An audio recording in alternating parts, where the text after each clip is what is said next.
உலகத் தமிழர்களின் ஒற்றை நம்பிக்கை. இதோ இதோ உங்கள் முன் இன்றைய நாளின் துயரத்தையும் நாளை எதிர்காலத்தை நாம் கொள்ள வேண்டிய லட்சியத்தையும் இதோ பாங்குடன் எடுத்துரைக்க வருகிறார் அண்ணன் செந்தமிழன் சீமான்.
வைகாசி திங்கள்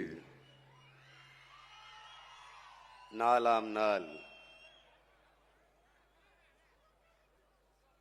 மே 18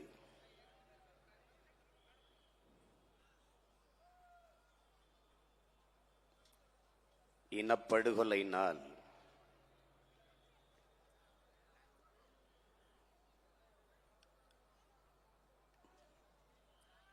துயரம் தோய்ந்த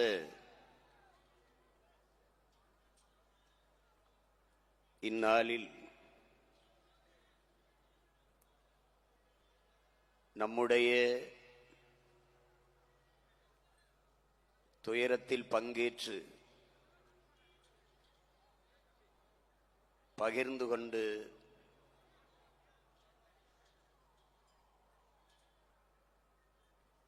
ஆறுதலாக அமர்ந்திருக்கிற பெருமக்கள்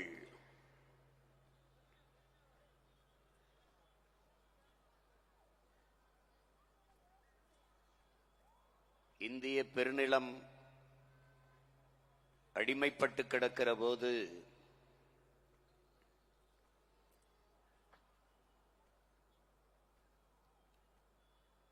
ஆயுதத்தை வைத்துத்தான் வெள்ளையன் நம்மை அடிமைப்படுத்தி இருக்கிறான். அவனுக்கு அவன் மொழியிலேயே அவன் வழியிலேயே பதில் சொல்ல வேண்டும், பாடம் புகட்ட வேண்டும் என்ற உணர்வோடு இந்திய தேசிய இராணுவத்தை கட்டி எழுப்பிய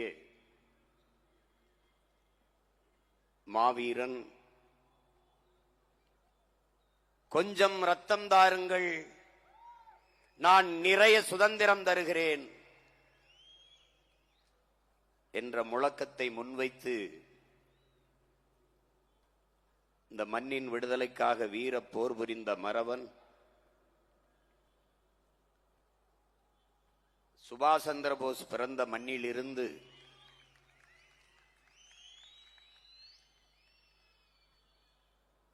நம்முயிர் தலைவனுக்கு முன்னத்தியராக இருந்த அந்த சுபாஷ் சந்திர போஸ்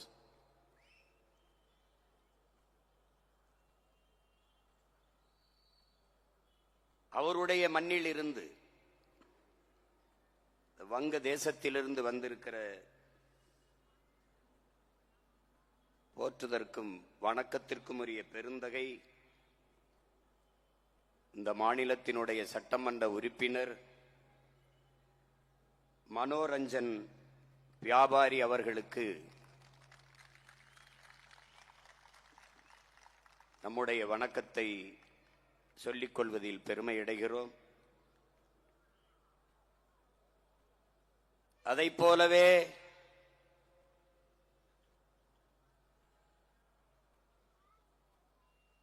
சுதந்திரம் என்பது மனித குலத்தின் பிரிக்க முடியாத பிறப்புரிமை என்ற முழக்கத்தை முன்வைத்த ஒரு மாவீரன். புரட்சி என்பது ரத்தம் சிந்தும் வன்முறையாகத்தான் இருக்க வேண்டும் என்பது இல்லை.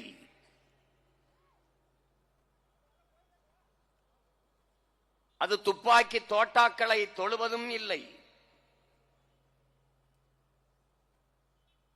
அங்கு தனிநபர்கள் வஞ்சம் தீர்த்துக் கொள்ள வாய்ப்பே இல்லை. பிறகு புரட்சி என்பதுதான் என்ன? வெளிப்படையாகவே அநீதிகளால் கட்டமைக்கப்பட்ட சமூகத்தை தகர்த்து முற்றுமுழுதாக புதிய ஒரு சமூகத்தை படைப்பதுதான் புரட்சி என்ற முழக்கத்தை முன்வைத்த இளைய புரட்சியாளன் பகத்சிங் பிறந்த மண்ணிலே பிறந்த ஒரு மகத்தான மனிதன். மனித உரிமைக்காக உலகெங்கிலும் ஓடி ஓடி உழைத்துக் கொண்டிருக்கிற ஒரு உன்னதமான மனிதன். எழுத்தாளர், பேராசிரியர், நம்முடைய பேரன்பிற்குரிய பெருமகனார் ஜக்மோகன் சிங் அவர்களுக்கும் நம்முடைய வணக்கத்தை சொல்லிக் கொள்வதில் பெருமையடைகிறோம்.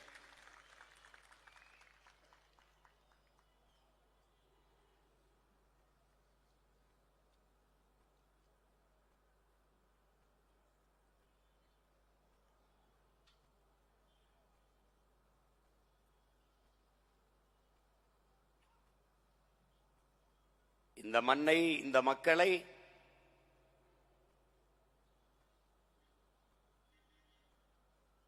எழுச்சியும் புரட்சியும் மிகுந்த ஒரு வலிமையான வளமையான தேசமாக மாற்றி படைக்க காத்திருக்கிற என்னிலும் இளைய புரட்சியாளர்களே, என்னுயிர் தம்பி தங்கைகளே,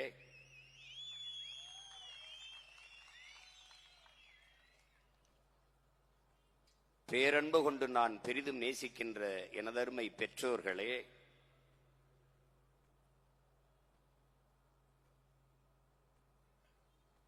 கற்றறிந்த சான்றோர் பெருமக்களே, அரசியல் ஆய்வறிஞர்களே, உலகெங்கும் வேர்பரப்பி வாழ்கிற என்னுயிர் சொந்தங்களே, எங்கள் உயிரோடும் உணர்வோடும் கலந்து வாழ்கிற என் இனமான சொந்தங்களே, உங்கள் எல்லோருக்கும் என்னுடைய வணக்கம்.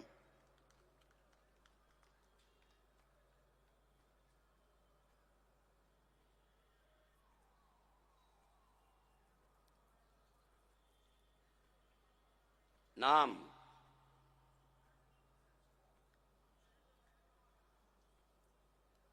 வரலாற்றில் புறக்கணிக்கப்பட்ட இனத்தின் மக்கள்.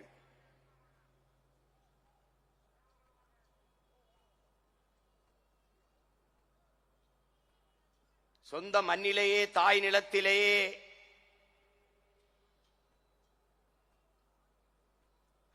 நாம் தமிழர்கள் என்கிற உணர்வை இழந்ததால், சாதி மலங்களால் பிளவுண்டு பிரிந்ததால், தன்னின பகையால் நமக்குள்ளே மோதி மோதி ரத்தம் சிந்தி வீழ்ந்ததால்,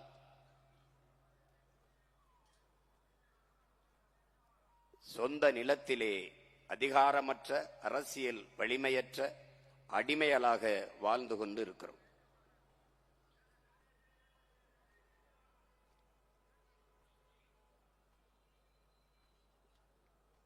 தமிழ் தேசியன மக்கள்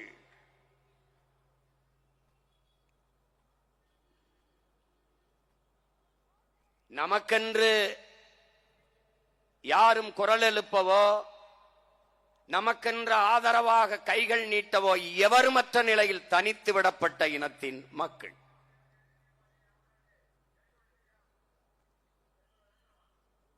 சிதைந்து அழிந்து கொண்டிருக்கிற தமிழின மக்கள் பாதுகாப்பாக வாழ்வதற்கு போராடித்தான் ஆக வேண்டும் என்ற நிலைக்கு தள்ளப்பட்டு விட்டார்கள். இந்த வரலாற்றின் பேர் அழைப்பிலிருந்து, பெரும் பணியிலிருந்து தமிழ் இளம் தலைமுறையினர் விலகிச் செல்ல முடியாது என்று நம்முயிர் தலைவன் மேதகுவே பிரபாகரன் அவர்கள் நமக்கு அறிவுறுத்தி இருக்கிறார்கள். நாம் தனிமைப்படுத்தி விடப்பட்ட அடிமை இனத்தின் மக்கள். நான் அடிமை, நீங்கள் அடிமைகள், நாம் அடிமைகள்.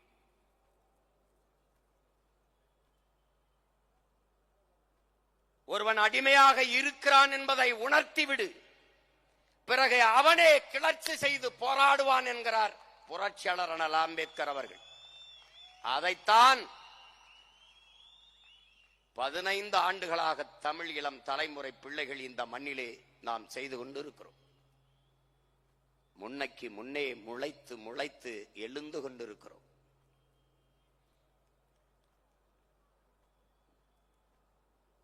நாம் யார்? தமிழர்கள்.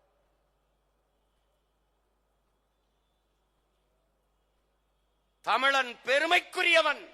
காரணம், தமிழ் பெருங்குடியில் பிறந்ததினாலேயே பெருமைக்குரியவன் என்கிறார் நம்முடைய தாத்தா புரட்சி பாவலர் பாவேந்தன் பாரதிதாசன். நாம் பெருமைக்குரியவர்கள். ஏன்? முன்னைக்கு முன்னம் தோன்றிய மூத்த மொழி தமிழின் பிள்ளைகள், உலக மொழிகளின் தாயின் மக்கள்.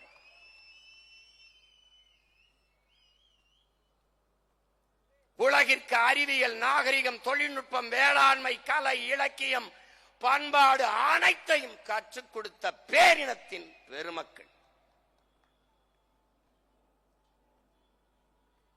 5500 ஆண்டுகளுக்கு முன்பே இரும்பை உருக்குகிற நுட்பத்தை வைத்திருந்தான் தமிழன் என்றால் அவன் தொன்மத்தை நீ அறிந்து கொள்ள வேண்டும். நீர் யார் என்பதை அறிய வேண்டுமானால், உன் தொன்மம் வேர் தேடி நீ செல்ல வேண்டுமானால், இன்றும் மலைகளில் பல்லாயிரக்கணக்கான பல லட்சக்கணக்கான மூலிகைகள் இருக்கிறது, தேடிப்போ. அது எதை உண்ணால் எந்த நோய் குணமாகும் என்று கண்டுபிடி. இந்த கீரையை சாப்பிட்டால் இதற்கு நல்லது, இந்த கீரையை இப்படி சமத்தி சாப்பிட வேண்டும், இந்த உணவை உண்டால் இந்த நோய் குணமாகும் என்று கணித்து பகுத்து வகுத்து நமது முன்னோர்கள் வைத்திருக்கிறார் என்றால், இன்றைக்கு நீ காடுகளுக்குள் மலைகளுக்குள் சென்று மலைமுகட்டில் சென்று இந்த செடியை சாப்பிட்டால் எந்த நோய் குணமாகும் என்று கண்டுபிடிக்க தொடங்கு. உன்னுடைய தொன்மத்தின் வேர் தெரியும். 2000 ஆண்டுகளுக்கு முன்பு நம்முடைய மூதாதை வள்ளுவ பெருமகனார் தந்தருளிய மறைமொழி இன்று வரை எந்த மேதையாலும் எந்த ஆய்வறிஞனாலும் எவராலும் சொற்பிழை பொருள் பிழை எதையும் கண்டுபிடிக்க முடியாத ஒரு மானுட வாழ்க்கைக்கு நெறியை தந்த மகான் நம்முடைய மூதாதை வள்ளுவ பெருமகனார். அவனே வியக்கத்தக்கவன் என்றார். அவனுக்கு தமிழ் பயிடுத்தி வித்த ஆசிரியன் எவன் என்றார்? கம்பன், கபிலன், வள்ளுவன், இளங்கோ சங்க இலக்கிய பாக்களை தந்த பெருமக்கள் எல்லோருக்கும் தமிழ் புகட்டிய ஆசிரிய பெருமகன் யார்? தொன்ம இலக்கணம் தொல்காப்பியம் தான் என்றால் அவனை பயிற்றுவித்தவன் அவன். அவனே 100க்கு மேற்பட்ட இடங்களில் என்பனார் புலவர் என்கிறான். எனக்கு முன்னவர்கள் கூறியது போல என்று தொல்காப்பியன் சொல்கிறான் என்றால் உன்னுடைய வேரை கண்டுணர்வன் எவன்? தமிழன் என்கிற போது ஒரு திமிர்வும் நிமிர்வும் வந்தால் நீ உண்மையிலேயே தமிழன். குனிந்து கைகட்டி ஊழ கும்பிடு போட்டு வாழ்க ஒளிக கோஷம் போட்டாய் உன்னை தூக்கி சுடுகாட்டில் போட்டான்.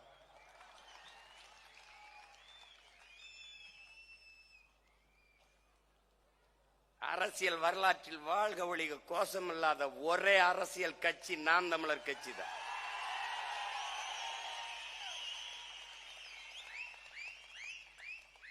தலைவன் வாழ்க, அவன் வாழ்க, இவன் வாழ்க இல்லை, தமிழ்தாய் வாழ்க, தலைவர் பிரபாகரன் வாழ்க என்ற முழக்கத்தை முன்வைத்த படை நாம் தமிழர் என்பது கட்சி அல்ல. தமிழ் தேசிய மக்கள், அடிமைப்பட்ட தமிழ் தேசிய மக்களின் உரிமை மீட்சிக்கு விடுதலைக்கு போராட வந்த மக்கள் ராணுவம் என்பதை எண்ணரும் தம்பி தங்கைகள் மனசில் வைத்துக் கொள்ள வேண்டும். யார் நீ? வரலாற்றில் நீ யார்? நாம் யார்? தமிழர்கள். அறம் பொருள் இன்பம் நிபாரா, மானம் அறம் வீரம் மூன்றும் உயிரென்று வாழ்ந்த மறவர் கூட்டம் நாம். மானத்திற்காக்க உயிரையே விட்டவர்கள், அறத்தின் வழி நின்று வாழ்ந்த மறவர்கள். கடல் பட கடந்து படை பல நடத்தி உலகத்தின் பல்வேறு நிலப்பரப்பை வென்று உலகத்தின் மூன்றாவது பெரிய வல்லரசை நிறுவிய அருண்மொழி சோழன் அரசேந்திரனின் வாரிசுகள். பல்வேறு நாட்டை வென்றான். எந்த இன மக்களையும் அடிமைப்படுத்தி நமது முன்னவர்கள் ஆண்டதில்லை. ஏன்? தமிழனின் மாண்பு. வரலாற்றில் செய்தி இல்லை. தமிழர்கள் இந்த நாட்டு மக்களை, இந்த இனத்தின் மக்களை அடிமைப்படுத்தி ஆண்டார்கள் என்ற செய்தி எங்காவது உண்டா? இல்லை. பிறகு எங்களை சிங்களவன் அடிமைப்படுத்தி ஆள நினைத்தால் விடுவதற்கு இவர்கள் என்ன பூனையா, எலியா, புலிகளடா?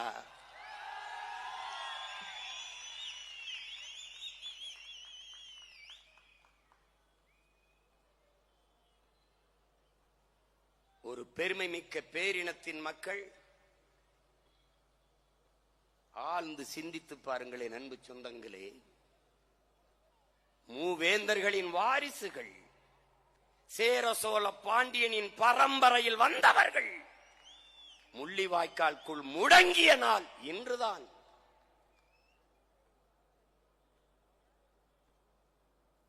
உலகாண்ட பேரினத்தின் மக்கள். ஊரெல்லாம் ஓடி ஓடி ஒண்டி திரிந்தது இப்போதுதான், இக்காலகட்டத்தில் தான்.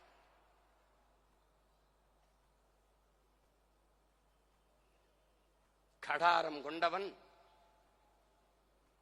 அவனுடைய பேரனும் பேத்திகளும் அதே நாட்டில் கடலுக்குள் கப்பலில் இருந்து கரையிறங்க முடியாமல் தத்தளித்து நின்றதும் இன்றுதான்.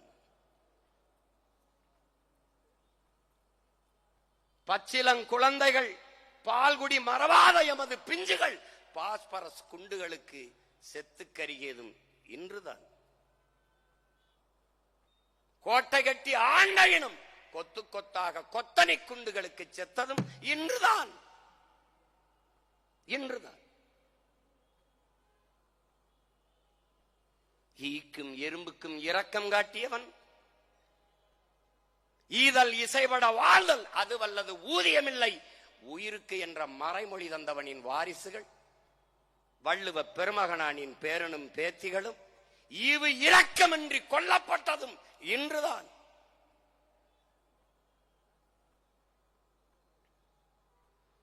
பிறப்பு ஒக்கும் எல்லா உயிருக்கும், பகுத்துண்டு பல் உயிர்கள் ஓம்புக.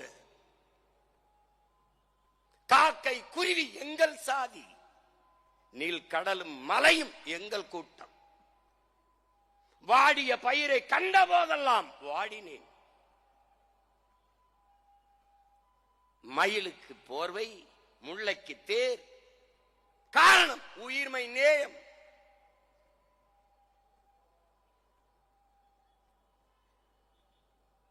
உயிர்மை நேயம் கொண்ட நம் முன்னவர்கள்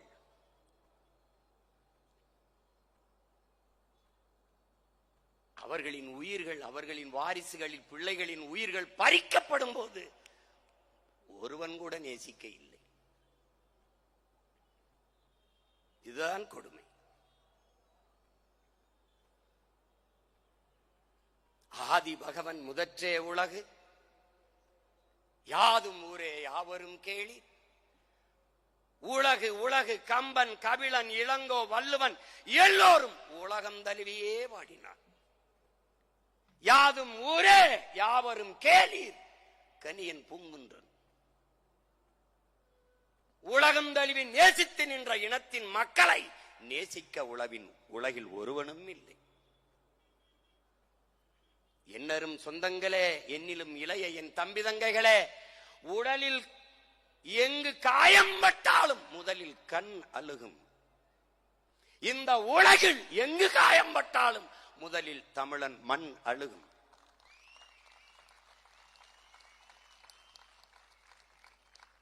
இந்த தமிழ் மண் அழுதிருக்கிறது. ஆனால் என் மண்ணும் மக்களும் மரணிக்கும் போது உலகில் ஒருவன் கூட அழவில்லை. இதுதான் வரலாற்றில் பெருந்துயரம், பெருங்கொடுமை. பெருங்கொடுமை.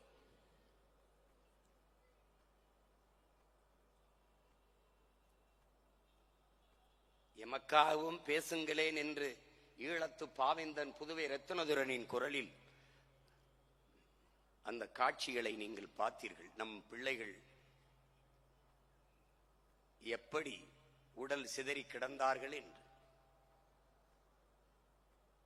பதுங்கு குழிகளே, உயிரை பாதுகாக்க பதுங்கிய குழிகளே நம் மக்களுக்கு புதைகுழியாக மாறினது பெருங்கொடுமை.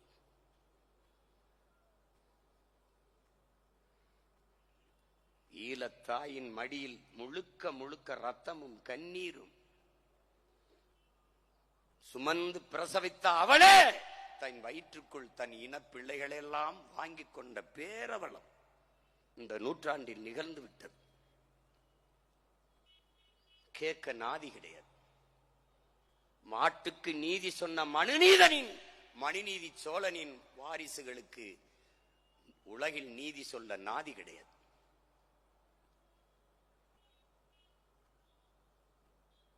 சின்ன சின்ன இனங்கள், 26 லட்சம் மக்கள், 10 லட்சம் 8 லட்சம் மக்கள் தொகையை கொண்ட இனங்கள் எல்லாம் விடுதலை பெற்று சுதந்திரமாக வாழ்கிற போது உலகில் 13 கோடி மக்கள் தொகை கொண்ட தமிழ் பேரின மக்கள் ஏன் சுதந்திரம் பெற்று பெருமையாக வாழக்கூடாது? ஒரு இனம் என்றைக்கு முழுமையான விடுதலை அடையும்? அது என்றைக்கு தனக்கென்று ஒரு நாடு அடைகிறதோ அன்றுதான் அது முழுமையான விடுதலையே அடையும். உலகில் எல்லா மொழிகளும் மனிதன் பேசிய மொழி. என்னுயிர் தமிழ் இறைவன் பேசிய மொழி.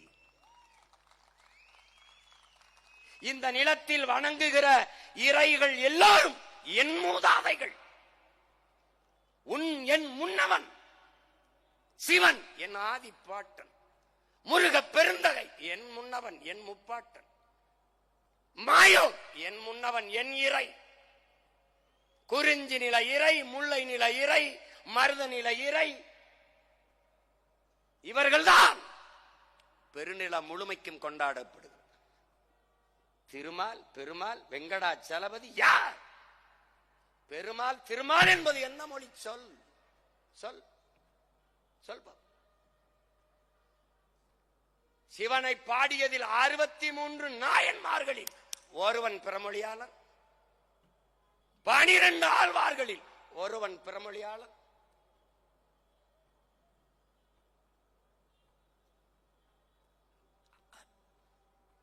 கடவுளை கடன் கொடுத்த இனத்தின் மக்களடா நாங்கள்.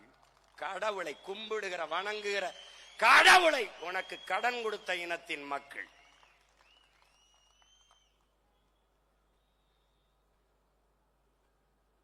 என் மொழி மணிநெற்றி உமிழ் செங்கன் தலல் உரை சுடர் கடவுள் தந்த தமிழ்ங்கிறான்.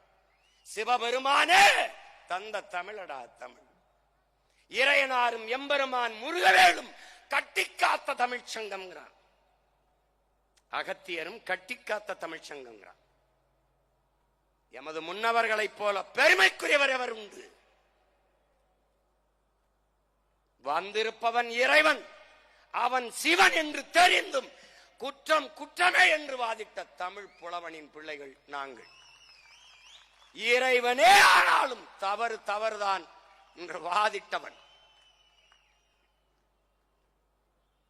இன்னைக்கு அரசாங்கத்தை எதிர்த்து பேசுகிறார். இது ஒரு அரசு, இதுக்கு ஒரு ஆங்கம். இது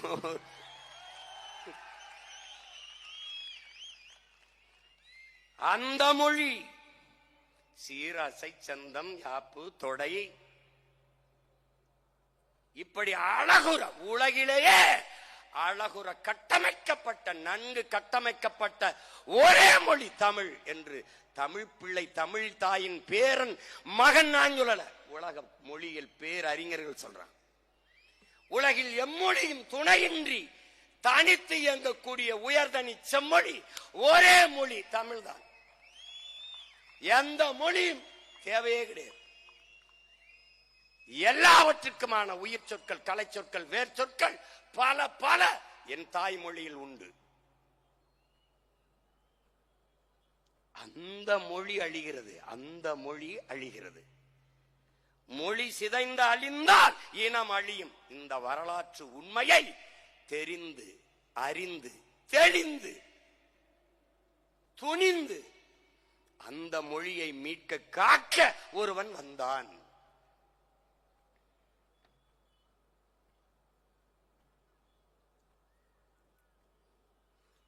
நிலத்தை இழந்தால் பலத்தை இழப்போம், பலத்தை இழந்தால் இனத்தை இழப்போம். எனவே தாய் நிலத்தை இழக்கக்கூடாது என்று அன்னை நிலத்தை அடிமை நிலையில் இருந்து மீட்க காக்க ஒருவன் வந்தான். ஒருவன் வந்தான். என் அன்பு தம்பி தங்கைகளே, கோழைகள் கூட்டத்திலும் ஒரு வீரன் பிறப்பான். அடிமைகளின் கூட்டத்திலும் ஒரு தலைவன் பிறப்பான்.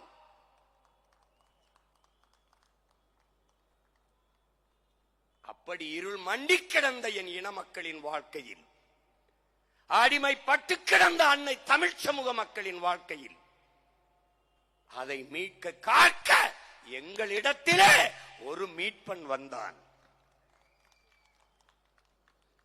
அவன் வந்தான்.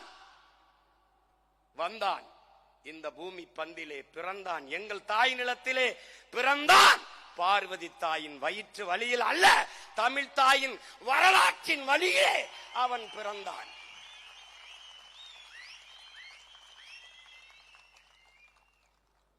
அவன் பிரபாகரன் எனும் பெயர் சொல்லை தாங்கி வந்தான். தமிழ் பேரினத்தின் வரலாறாகவே வாழ்ந்தான்.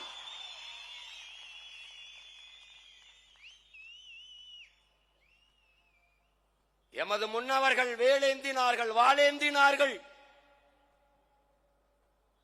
அறிவில் சிறந்த ஆன்றோர் பெருமக்கள் கொடையில் சிறந்தவர்களாக இருந்தார்கள். அப்போதெல்லாம் உலக அரங்கிலே தமிழன் என்ற ஒரு இனம் இருக்கிறது என்பது தெரியாதிருந்தது. தமிழனின் மானமும் வீரமும் தெரியாதிருந்தது. தமிழர் என்ற ஒரு இனம் உண்டு. தனித்தே அவருக்கு ஒரு குணம் உண்டு. அமிழ்தம் அவரது மொழியாம், அன்பே அவரது வழியாம். நம்முடைய தாத்தா நாமக்கல் கவிஞர் ராமலிங்கம் பிள்ளை பாடினார். அவன் பேரன். தமிழர் என்று ஒரு இனம் உண்டு. தனித்தே அவருக்கு ஒரு குணம் உண்டு. மானமும் வீரமும் உயிர் என்று உலகத்திற்கு காட்டினான். அரசனுக்கு அரசனும் அவன் மகன் அரசேந்தனும் ஏந்திய வாளில், பாண்டிய நெடுஞ்செழியன் ஏந்திய வாளில், சேரன் செங்குட்டுவன் ஏந்திய வாளில் ஏறாத புகழ் எங்கள் தலைவன் தூக்கிய துவக்கிலே உலகம் திரும்பி பார்த்தது. அவன் வெடித்த துவக்கின் முதல் தோட்டா வெடிப்பிலே உலகம் அதிர்ந்தது. தமிழன் என்ற ஒரு இனம் திரும்பி பார்த்த. இன்றைக்கு வரைக்கும் கனடாக்குள்ளே, அமெரிக்காக்குள்ளே உங்கள் முன்னால் நிற்கிற உங்கள் உடன் பிறந்தவன், உங்கள் மகன் நுழைய முடியாதென்றால் காரணம் நான் அல்ல, அவர். அவர்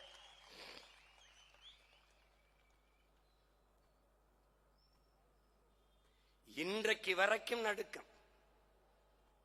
16 ஆண்டுகளாய்விட்டது. இன்றும் அந்த பயம் போகல.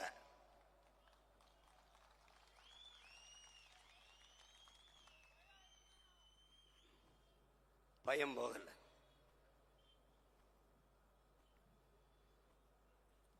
அந்த தலைவன் ஒரு கனவு வைத்திருந்தான், ஒரு கனவு கொண்டிருந்தான். 200 ஆண்டுகளுக்கு பிறகு என் இனம் எப்படி வாழ வேண்டும் என்கிற புனித கனவு.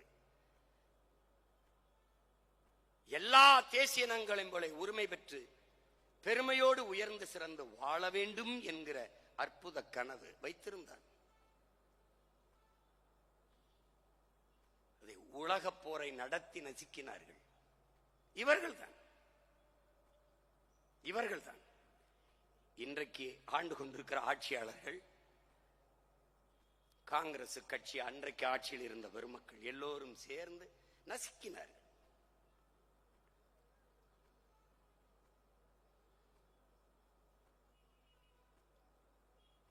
அது ஒரு இனத்தை மட்டும் கொள்ளவில்லை, ஒரு பேரினத்தின் விடுதலை என்கிற புனித கனவையும் கொன்றுவிட்டது என் உடன் பிறந்தார்களே. அதுதான் பெருந்துயரம், பெருந்துயரம்.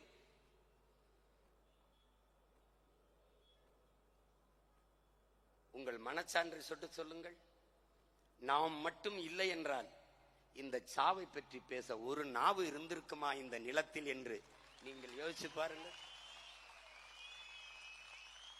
இப்போது தெரிகிறதா, உனக்கு தெரிகிறதா எதற்காக நாம் தமிழர் கட்சி என்பது இப்போது உனக்கு புரிகிறதா?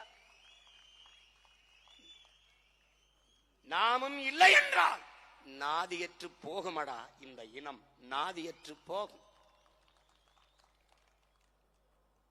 ஒருத்தம் கிடையாது.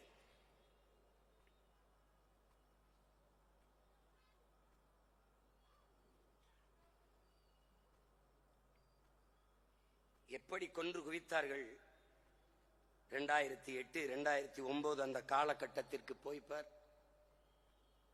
இந்த காட்சியை உன்னால பார்க்க முடியல, கண்ணால பார்த்த மகன் நான் இருக்கேன். இந்த நிலத்தில் கடைசியாக இந்திய பெருநிலத்தில், தமிழக தாய் நிலத்தில் ஒரே ஒரு மகன், கடைசியாக என் தலைவனை சந்தித்து விட்ட மகன் நான் ஒருவன் தான் இருக்கிறேன், எவரும் கிடையாது. எனக்கும் என் தலைவனுக்கும் இடையே என்ன நடந்தது என்பது எங்க இருவருக்கும் தான் தெரியும். மிக முக்கியமான தளபதிகள் என் தலைவனை சந்தித்திருக்குமே மொழியே இந்த நிலத்திலிருந்து எவருமே கிடையாது. எனக்கு என்ன சொல்லப்பட்டது, நான் என்ன செய்து கொண்டிருக்கிறேன், நான் என்ன செய்தேன் என்பதை ஒரு நாள்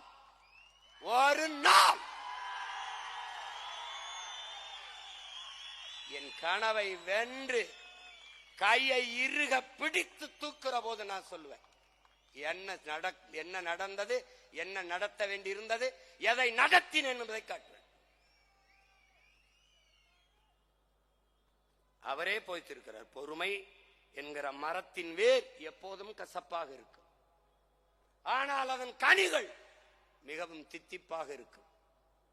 பொறுமை மிக அவசியம். அவரே கற்பித்தார், விமர்சனம் என்பது வெறும் கற்கள் தான், நம்மை காயப்படுத்தும் சொற்கள் அல்ல. ஒருவேளை வைரக்கற்களை விட்டு எரிந்தால் எடுப்போம், வெறுங்கற்களை விட்டு எரிந்தால் தடுப்போம், அவ்வளவுதான்.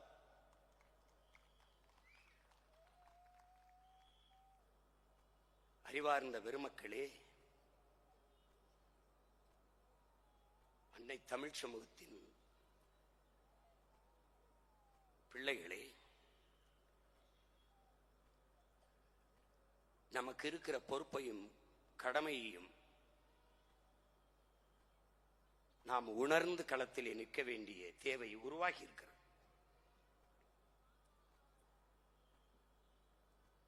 இங்கே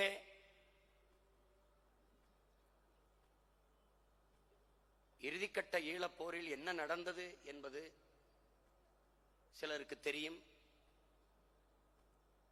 அதற்கு பின்னாடி பிறந்து வளர்ந்த பிள்ளைகளுக்கு தெரிய வாய்ப்பில்லை.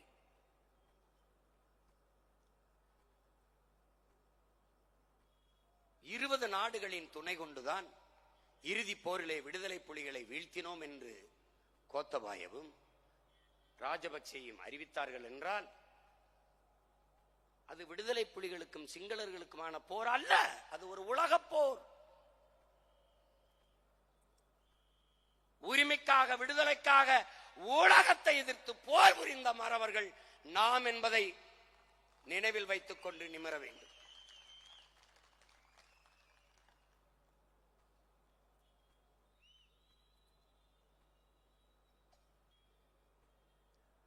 உலகத்திற்கு முன்பு விடுதலை புலிகள் பயங்கரவாதிகள் என்று சொன்னவர்கள் இங்கிருந்த தலைவர்கள் தான். உலகத்திற்கு முன்பு விடுதலை புலிகளை கொன்றொழிக்க வேண்டும் என்று துடித்தவர்கள், தவித்தவர்கள் இங்கிருந்த ஆட்சியாளர்கள் தான். இதில் என்ன கொடுமை? நம் இனத்தை கொன்று குவித்தவர்களுக்கே வரிசையில் நின்று வாக்கு செலுத்தி அவர்களுக்கு வலிமையை கொடுத்து அதிகாரத்தை கொடுத்து அடிமையாக வாழ்கிற ஒரு இன மக்கள் உலக வரலாற்றில் உண்டென்றால் அது நாம் தான். போரை நடத்தியது யார்? ஒப்புக்கு சிங்களர்கள் கொன்றார்கள். நடத்தியது யார்? அன்றைய காங்கிரஸ் கட்சி, அதன் ஆட்சி. கூட நின்றது யார்? இன்றைய ஆட்சியாளர்கள், திமுக.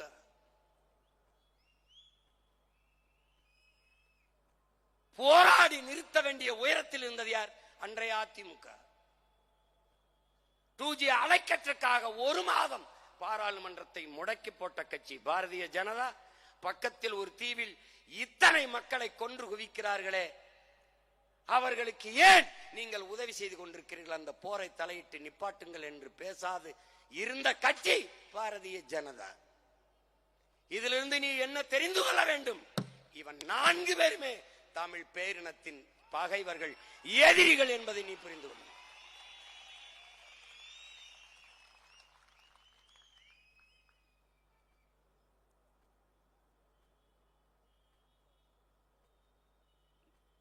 நாற்பக்கமும் பகைவர் கூட்டம், நடுவில் நம் தமிழ்த்தாய் என்றார் புரட்சி பாவேந்தன்.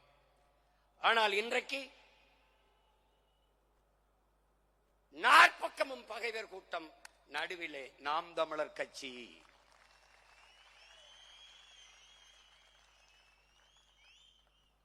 நான் தலைவன், நீ தொண்டன் அல்ல, நீ ஒரு புரட்சியாளன். நீ உன் புரட்சியாளன், நான் ஒரு புரட்சியாளன். என்னையும் உன்னையும் உருவாக்கியவன் அந்த மாபெரும் புரட்சியாளன் பிரபாகரன் என்ற பெரும் புரட்சியாளன்.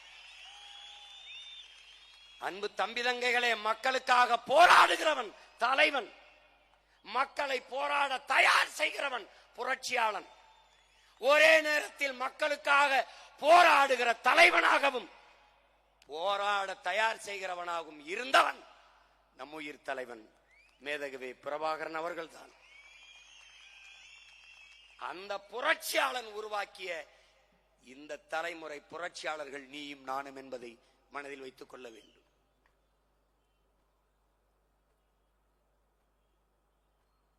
தீக்குச்சி எரியாமல் இங்கு தீபங்கள் இல்லை உடன் பிறந்தார்களே. ஆனால் யார் தீக்குச்சி என்பதுதான் பிரச்சனை. நான் ஒரு தீக்குச்சி, நீ ஒரு தீக்குச்சி. கொளுத்தி பற்றி எரிவோம் புரட்சி தீயாக. இந்த திராவிட இந்திய குப்பைகளை பொசுக்கி தள்ளுவோம். சாய்சஸ் என்ற நூலிலே சிவசங்கர மேனன் தன்னுடைய வாழ்க்கை வரலாற்று நூலிலே அன்றைக்கு இறுதிக்கட்ட போரிலே அமெரிக்கா தலையிட்டு பிரபாகரன், பொட்டம்மான் உள்ளிட்ட தலைவர்களை பாதுகாத்து ஒரு அரசியல் தீர்வை கொண்டு வர முயற்சி செய்தது. அன்றைய இந்திய ஆட்சியாளர்களும் குறிப்பாக தமிழ்நாட்டு ஆட்சியாளர்களும் தலைவர்களும் அதை விரும்பவில்லை. பிரபாகரன் அங்கு இருப்பு கொள்வது இவர்களின் எதிர்கால அரசியலுக்கு ஆபத்தாக இருக்கும், இடையூறாக இருக்கும் என்று கருதினார்கள். அதனால் அந்த போரை விரைந்து முடிவுக்கு கொண்டு வர வேண்டும் என்று விரும்பினார்கள் என்று எழுதியது இன்றும் இருக்கிறது. இவர்கள் எவ்வளவு கொடுமையானவர்கள் என்பதை நீ உணர்ந்து பார்க்க வேண்டும். இறுதிக்கட்ட போரிலே கொத்து கொத்தாக நாம் செத்து விழுந்து கொண்டிருந்த நாளிலே பெற்ற பிள்ளைகளை எல்லாம் தாய் நிலத்தின் விடுதலைக்காக பலியிட்ட தலைவன். இந்த பக்கத்திலே அறிவார்ந்த பெருமக்களே, பெற்ற பிள்ளைகளுக்கெல்லாம் பதவி கேட்டு டெல்லியிலே முகாமிட்டிருந்த தலைவர்கள் பிறந்த நாளை 100 ஆண்டு பிறந்த நாளை ஓராண்டு கொண்டாடுகிறார்கள் உன் நிலத்திலே. ஞாபகம் வச்சுக்க. நீ ராஜசேகர ரெட்டி யார்? காங்கிரஸ் கட்சிக்கும் திமுக என்ன சம்பந்தம்? காங்கிரஸ் கட்சியை வீழ்த்தித்தான் திமுக பதவிக்கே வந்தது. ஆனால் அந்த காங்கிரஸ் கட்சியின் ஆந்திர மாநிலத்தினுடைய முதல்வர் ராஜசேகர ரெட்டி, அவர் இறந்து விட்டார். அந்த நேரத்தில் ஈழத்திலும் போர், நாமும் செத்துக் கொண்டிருக்கிறோம். அவர் இறந்து விட்டார் என்பதற்கு அரசு பொது விடுமுறை விட்ட பெருந்தகை நம்முடைய ஐயா கருணாநிதி அவர்கள். ராஜசேகர ரெட்டிக்கு இங்க இதுக்கு என்ன சம்பந்தம் இருக்கு? தெய்வ திருமகன் நம் தாத்தா முத்துராமலிங்க தேவர் செத்ததுக்கு விடுமுறை உண்டா ஆந்திராவில்? நம்முடைய தாத்தா பெருந்தலைவர் காமராஜர் செத்ததுக்கு விடுமுறை உண்டா ஆந்திராவில்? செக்கிழுத்த செம்மல் செத்ததுக்கு உண்டா? இந்த மண்ணில் இருந்த மகத்தான பெருமக்கள் எந்த தலைவர், உங்களுடைய கட்சி தலைவர் பேரறிஞர் அண்ணா செத்ததுக்காவது விடுமுறை உண்டா? பிறகு எதற்காக ராஜசேகர ரெட்டிக்கு விடுமுறை? விட்டால் அந்த கட்சியின் தலைமை அம்மையார் சோனியா காந்தி மகிழ்வார்.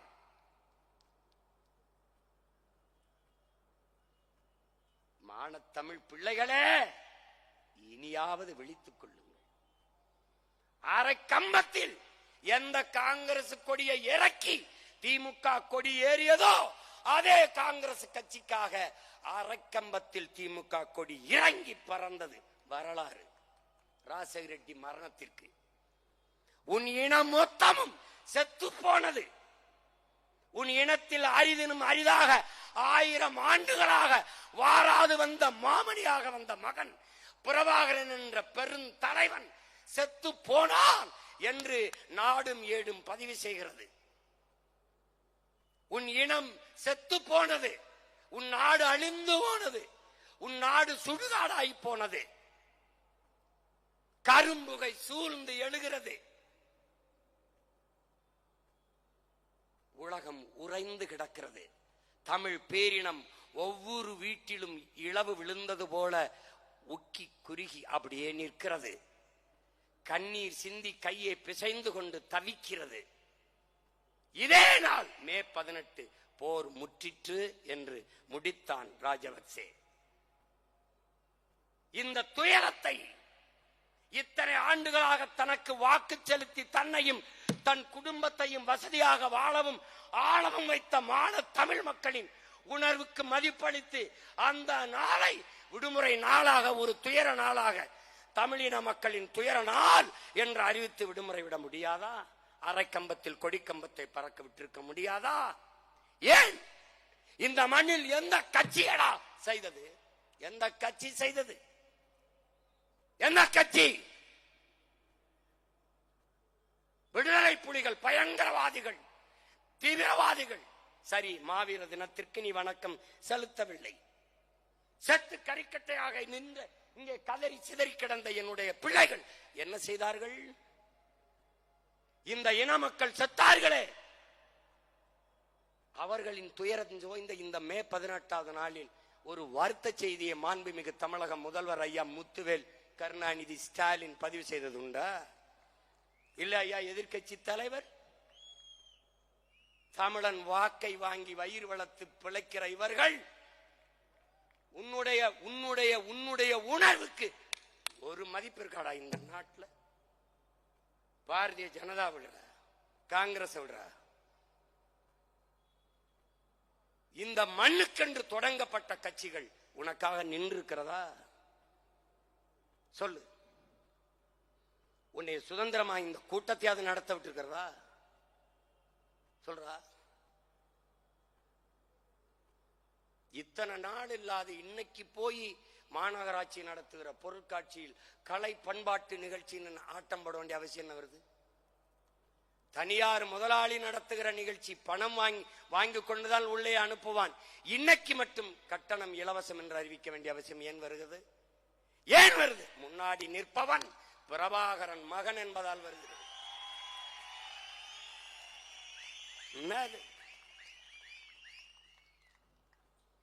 கேட்க நாதி கிடையாது. ஏன் இந்த கட்சிகள் இதற்கு வணக்கம் செலுத்தலை, ஒரு அறிக்கை விடலை? ஏன் விடுவதில்லை? ஏன்? இதில் அவர்களுக்கு அரசியல் இல்லை.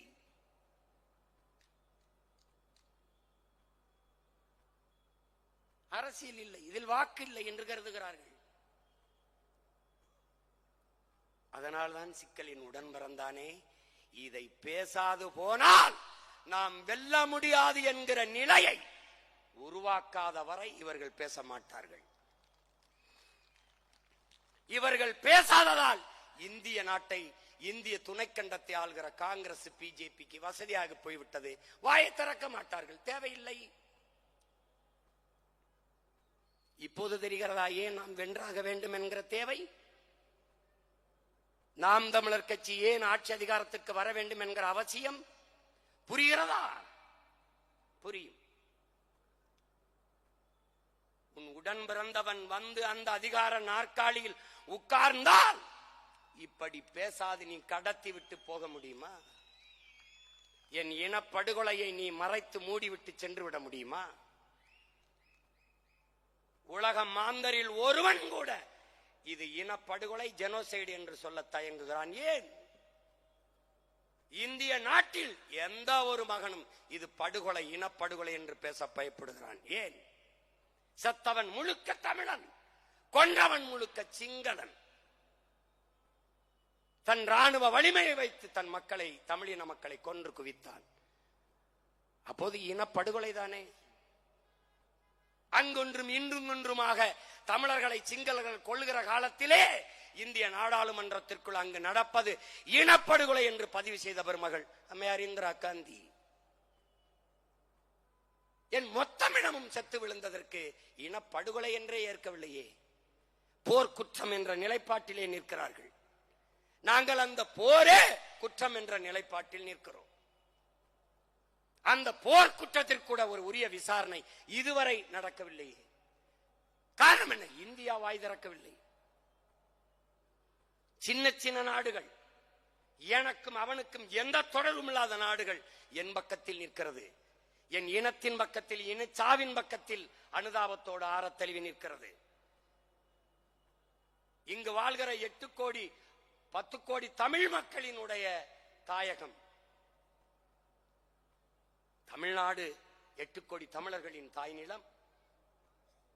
கர்நாடகா, ஆந்திரா, கேரளா, மகாராஷ்டிரா எல்லா மாநிலங்களிலும் பல லட்சக்கணக்கான தமிழ் மக்கள் பரவி வாழ்கிறோம். இந்தியா என் நாடு, பாரத நாடே பைந்தமிழர் நாடு. இந்திய நாடு என் நாடு. ஏன் எனக்காக பேசவில்லை? ஏனென்றால் தமிழர்களுக்கு என்று ஒரு தாய் நிலம் இருக்கிறது, தமிழ்நாடு. அதன் தலைவர்கள் பேசவில்லை, அதனால் அது பேசவில்லை. இவ்வளவுதான், இவ்வளவுதான்.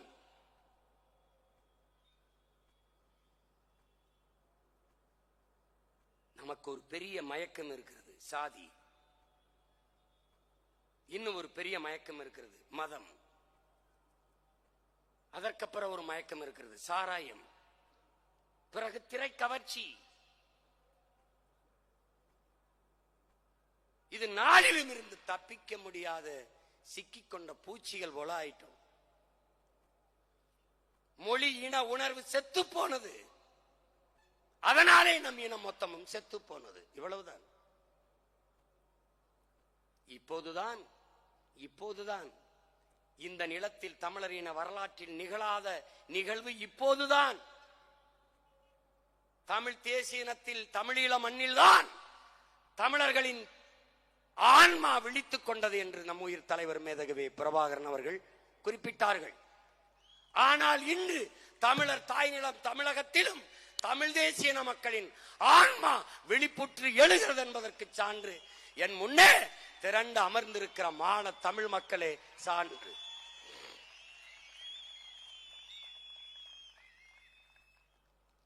சாதிக்காக கூடுவான் பல லட்சக்கணக்கில், சார்ந்த மதத்திற்காக கூடுவான் பல லட்சக்கணக்கில், கும்பிடுகிற சாமிக்காக கூடுவான் பல லட்சக்கணக்கில். ஆனால் முதலாக வரலாற்றில் தான் பிறந்த பெருமை மிக்க தமிழன் என்கிற இனத்திற்காக இப்போதுதான் கூட தொடங்கி இருக்கிறார். இதுதான் வரலாற்றில் மாறுதல். இதுதான் புரட்சி. இதுதான் புரட்சி.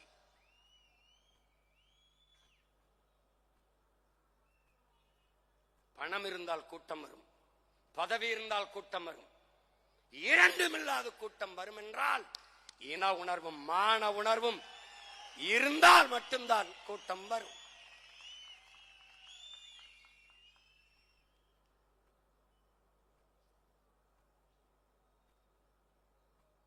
இன்றைக்கு பேசாத இவர்கள் நீ பார், இதையெல்லாம் பேசினால் தான் தமிழர்கள், மான தமிழ் மக்கள் ஓட்டு போடுவார்கள், வாக்கு செலுத்துவார்கள் என்கிற நிலை உருவானால் நம்மை முந்திக் கொண்டு பேசுவார்கள். காரணம் இவர்களுக்கு தேவை வாக்குதான், நம்முடைய வாழ்க்கை அல்ல. இவர்களுக்கு தேவை ஓட்டுதான், நம்முடைய உணர்வோ உரிமையோ அல்ல, உயிரோ அல்ல. எனக்கு முன்னால் உட்கார்ந்திருக்கிற அமர்ந்திருக்கிற நீங்கள் என் உடன் பிறந்தார்கள், என் உறவுகள். நீங்கள் எனக்கு ஒரு உயிர். ஆனால் இந்தியர் திராவிடருக்கு நீங்கள் வெறும் அற்ப ஓட்டு. அவ்வளவுதான், அவ்வளவுதான். மான தமிழ் மக்கள் எழுச்சியுற வேண்டாமா, விழிப்புற வேண்டாமா? என் வாழ்க்கையை பற்றி கவலைப்படாத அவனுக்கு எதற்கு என் வாக்கு என்ற கேள்வி உங்களுக்குள் எழ வேண்டாமா?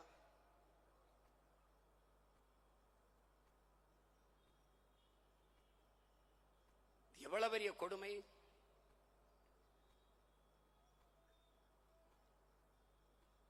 அந்த படுகொலைகளை என் கண் முன்னால் இறந்த மக்கள் எத்தனை பேர், எத்தனை பிஞ்சுகள், நெஞ்ச முழுமைக்கும் வலி. அந்த வலியின் மொழிதான் இந்த ஆவேசமும் இந்த கோபமும்.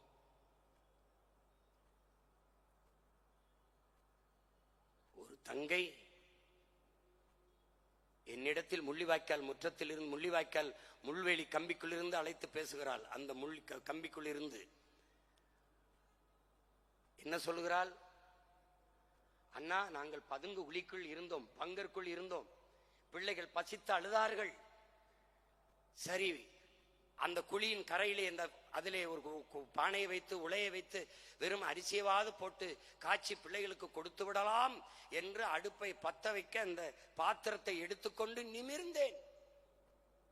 அண்ணா, பார்க்க முடியவில்லை அண்ணா, நம் சொந்தங்களுடைய நம் மக்களினுடைய கையும் காலும் குடலும் தலையும் செதறி செதறி விழுந்ததண்ணா.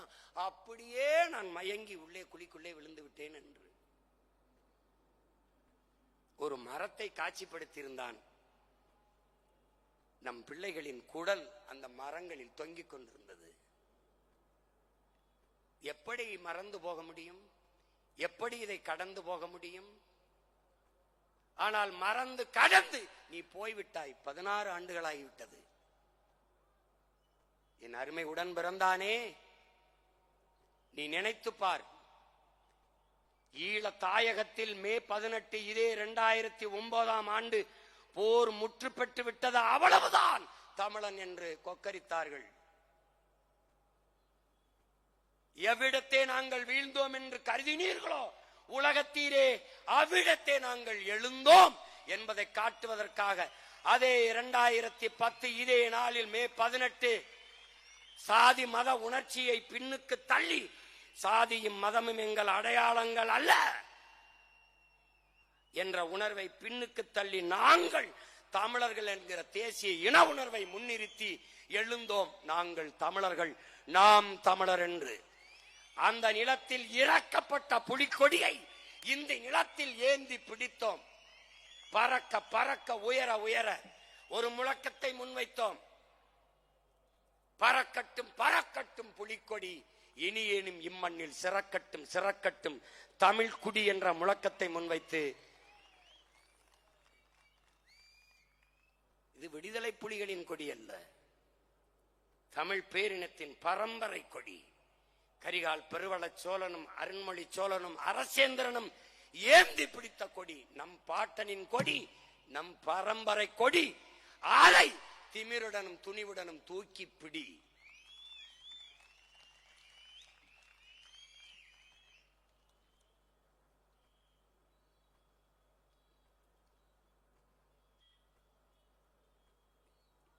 இப்போது நம் கண்முன்னே நிகழ்கால அரசியலை பார். ஈழத்தில் நம் இன சொந்தங்களை அடித்து விரட்டினார்கள், நாடற்றவர்களாக்கினார்கள். அவர்களுக்கு ஆதரவாக இந்த நாடுகள், இந்த நிலத்தின் ஆட்சியாளர்கள் நின்றார்கள். என் அன்பு தம்பி தங்கைகளே, என் அருமை பெற்றோர்களே, சிங்களவர்கள் யார்? அவருடைய தோற்றுவாய் எது? அவர்கள் பூர்வீகம் எது? சிங்களின் மொழி தோன்றிய வரலாறு என்ன? காலகட்டம் என்ன? என்னுடைய மொழியின் தோற்றுவாய் எது? என்னுடைய தொன்மம் எது?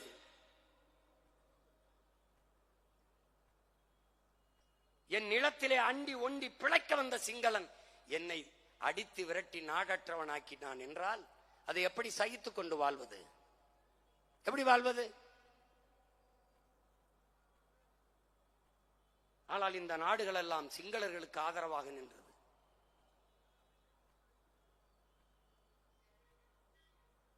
பெருந்துயரம் இது, பெருங்கொடுமை.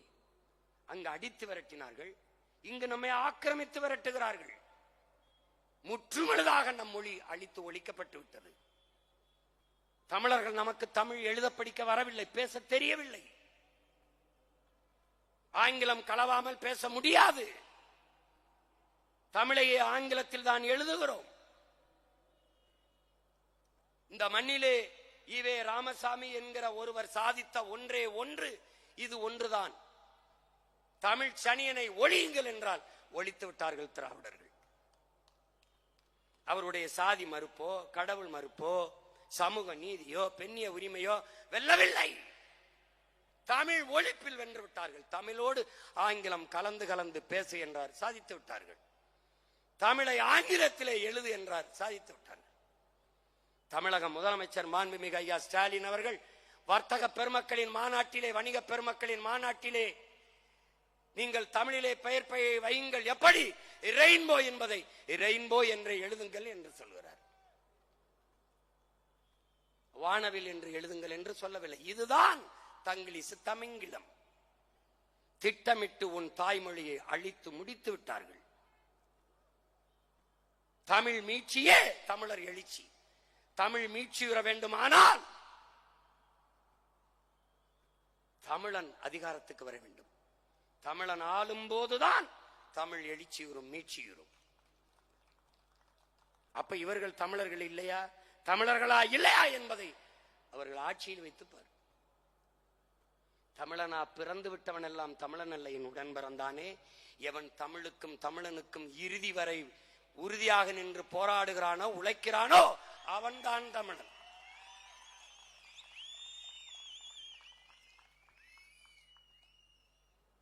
அவன்தான் தமிழன். இப்ப என்ன செய்ய போகிறாய்? உன் மொழி மீட்சிக்கு என்ன செய்ய போகிறாய்? 1.5 கோடி வட இந்தியன் இங்கே வந்து விட்டான்.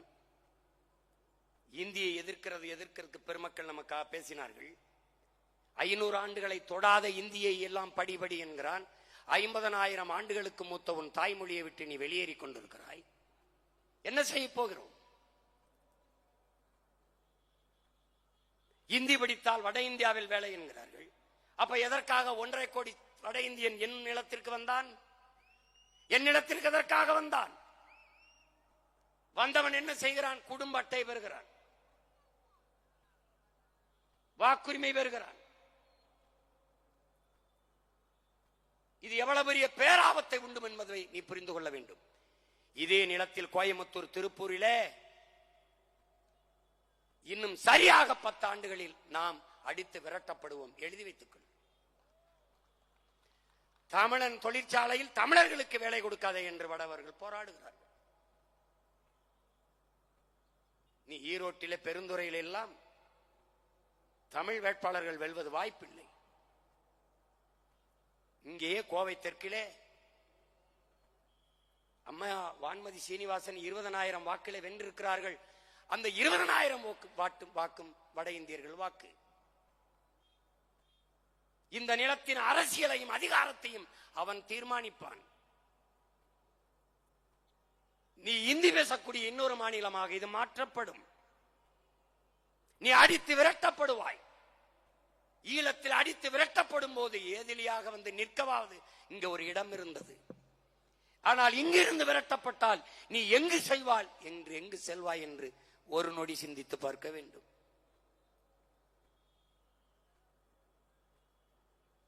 உன்னை அச்சப்படுத்த நான் சொல்லவில்லை, எச்சரிக்கையாக இரு என்று நான் உனக்கு உணர்வூட்டுகிறேன். உன் அண்ணன் உயிரோடு இருக்கும் வரை ஒரு கொம்பனாதி கொம்பனும் இந்த நிலத்தில் இருந்து உன்னை தொட்டு விரட்ட முடியாது.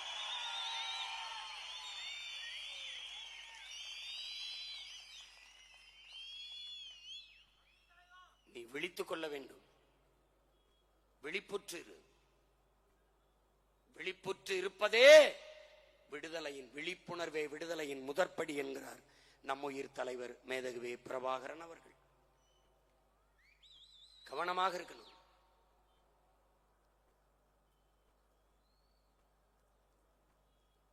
உன் நிலத்தில் உனக்கு என்ன இருக்கிறது என்று யோசித்துப்பார்.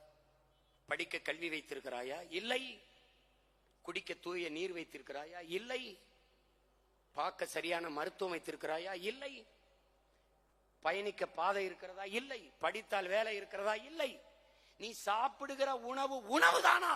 அதுவாவது உனக்கு தெரியுமா? இல்லை. நீ நஞ்சை உண்டு கொண்டிருக்கிறாய். நஞ்சை உண்டு கொண்டிருக்கிறாய். நீர் என்று விஷத்தை அருந்திக் கொண்டிருக்கிறாய். காற்றென்று கந்தக தூசியை சுவாசித்துக் கொண்டிருக்கிறாய். 100 மரணத்தில் 90 மரணம் புற்று.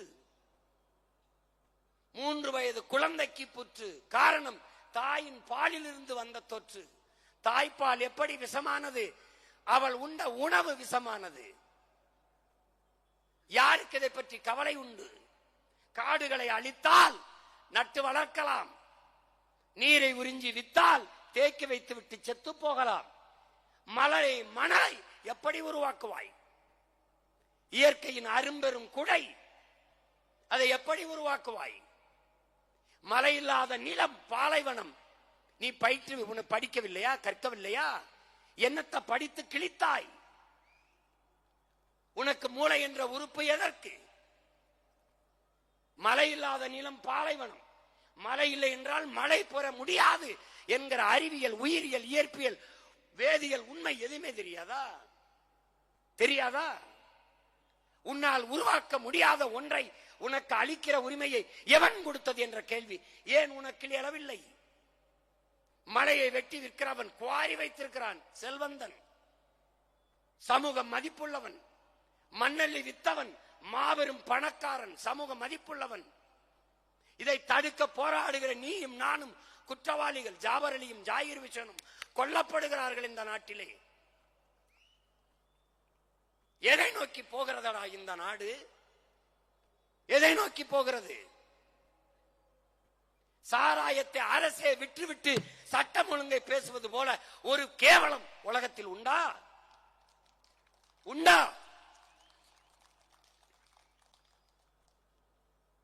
எங்கே போகிறது நாடு?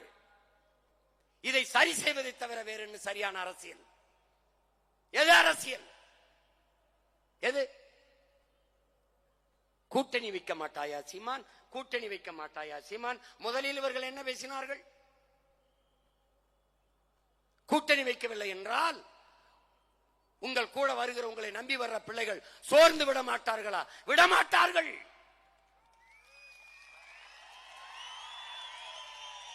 ஏன்? எனக்கும் அவர்களுக்கும் இருக்கிறது சோற்று பசி அல்ல, சுதந்திர பசி. எனக்கும் அவர்களுக்கும் இருக்கிற பசி வயிற்று பசி அல்ல, வரலாற்றின் பசி. 1000 ஆண்டுகளுக்கு மேலே எமது முன்னவர்கள் தூக்கி சுமந்து வந்த விடுதலை பசி, பெருங்கனவு, அறம் சார்ந்த மறவர்களின் ஆட்சி என்ற புனித கனவு பசி. பசி, பஞ்சம், ஊழல், லஞ்சம், கொலை, கொள்ளை, சாதிய இழிவு, தீண்டாமை, அடக்குமுறை, ஒடுக்குமுறை, மதுமத போதை, பாலியல் வன்கொடுமை, இது ஏதுமற்ற தூய ஒரு தேசம் படைக்க வேண்டும் என்கிற லட்சிய பசி. கூட்டணி இல்லாமல் எப்படி வெல்வாய் என்று கேட்கிற பெருமக்களே, கொள்கை இல்லாமல் எப்படி வெல்வாய் என்று ஒருமுறை கூட நீங்கள் கேட்காதது ஏன்? ஏன்? கூட்டணி வைத்தால் எல்லாம் செய்வது சரியாகி விடுமா? கூடி கொள்ளையடித்தால், கூடி கொலை செய்தால் சரியாகி விடுமா? மாற்று. எதிலிருந்து மாற்று? யாரிடமிருந்து மாற்று? எப்படிப்பட்ட மாற்று? மாற்று மாற்று என்று வந்தவர்கள் எல்லாம் இந்த திமுக, அதிமுக, இந்த காங்கிரஸ், பிஜேபியோட கூட்டணி வைத்து வைத்து வைத்து ஏமாற்றாக போனதுதான் மிச்சம். என் நிலத்தின் உரிமை என்ன இருக்கிறது? கல்வி, மானுட உரிமை, மாநில உரிமை பறித்து கொண்டு போனது யார்? காங்கிரஸ், அம்மையார் இந்திரா காந்தி. கொண்டு போகும்போது வேடிக்கை பார்த்தது யார்? இதே திமுக. கச்சத்தீவு பறித்தது எடுத்து கொடுத்தது காங்கிரஸ். ஆட்சியில் இருந்து வேடிக்கை பார்த்தது இதே திமுக. பறித்தவன் பறி கொடுத்தவன். எப்படி? அவன் எதிரி, இவன் துரோகி. இதை வேடிக்கை பாட்டு நின்றவன் யார்? இந்த கட்சிகள் தான். சிஏஏ அவர்தான், என்ஐஏ அவர்கள் தான், நீட்டியது அவர்கள் தான், ஜிஎஸ்டி அவர்கள் தான், கூட இருந்து கும்மி அடித்தது இவர்கள் தான். இவர்கள்தான். என்னடா மாற்றம்?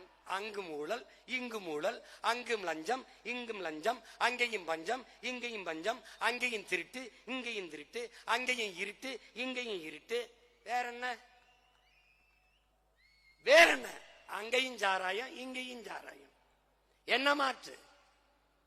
திமுக அதிமுகவுக்கு என்ன மாற்று? அங்கே கொடியில் அண்ணா இருப்பார், இங்க அதுவும் இருக்க மாட்டார். அவ்வளவுதான். அவர்கள் ஆட்சியில் 60 ரூபாய் கமிஷன், இவர்கள் ஆட்சிக்கு வந்தா கூட 40 ரூபாய் சேர்த்து 40 ரூபாய் கமிஷன். அது கார்டு அண்ட் ரேட், இது ஃபார்மாலிட்டிஸ். இதானடா பார்ட்டி சேஞ்ச். பாரதிய ஜனதா காங்கிரஸ் வேறுபாடு, ஒரே ஒரு கொள்கையில் மாறுபாடு. நீட்டை கொண்டு வந்தது காங்கிரஸ், செயல்படுத்தியது பாரதிய ஜனதா. என்ஐஏ கொண்டு வந்தது காங்கிரஸ், செயல்படுத்தியது பாரதிய ஜனதா. என்ஆர்சியை கொண்டு வந்தது காங்கிரஸ், செயல்படுத்தியது பாரதிய ஜனதா. அவர்கள் பெற்று பேர் வைத்தார்கள், இவர் ஹார்லிக்ஸ் போன்விட்டா கொடுத்து வளர்க்கிறார். அவ்வளவுதான். அவ்வளவுதான். என் உடன் பிறந்தானே. என்ன செய்வாய்? திமுக அதிமுகவில் என்ன வேறுபாடு கண்டாய்? என்ன வேறுபாடு கண்டாய்? உன் மொழி செத்து போனது. யாரையாவது ஒருவர் கவலைப்பட சொல்றார். சாலையில் நீ பயணிக்கிறாயே என் உடன் பிறந்தவனே, தமிழ் தாயின் பிள்ளையே, நீ இருபக்கமும் சாலையில் பயணிக்கும் போது கடையில் இருக்கிற விளம்பர பலகையை படி. உனக்கு கோபம் வந்தால் என் கையை இறுக பிடி, என் கையை இறுக பிடி. இதில் கோபமே வரவில்லை என்றால் சற்று தள்ளி நில்லுங்கள். கோபம் வந்தால் தயவு செய்து எங்களோடு வந்து நில்லுங்கள்.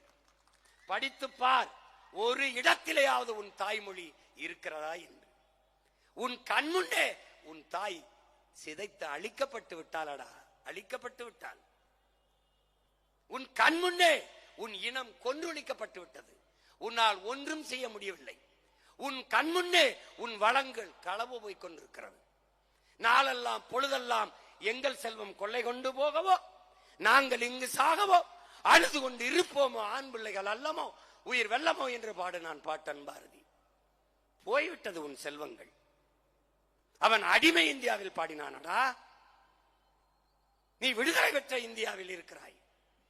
தர்மமே வெல்லும் எனும் சான்றோர் சொல் பொய்யாமோ, கர்ம விளைவுகள் யாம் கண்டதெல்லாம் போதாதோ என்று கதறினான். எங்கடா தர்மம் இருக்கிறது? எங்கே இருக்கிறது என் உடன் பிறந்தவனே? இந்த அரசியலை செய்யவா நீனும் நானும் பிறந்தோம்? நாம் எப்போது பிறந்தோம்?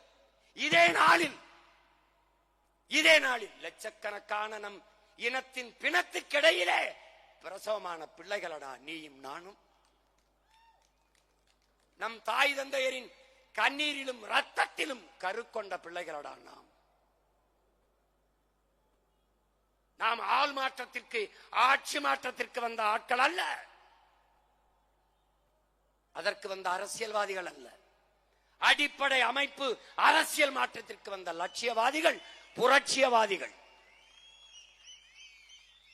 ஐயா ஸ்டாலினை வீழ்த்தி ஐயா எடப்பாடியை உட்கார வைப்பது, எடப்பாடி ஐயா வீழ்த்தி ஐயா ஸ்டாலினை உட்கார வைப்பது இல்லை.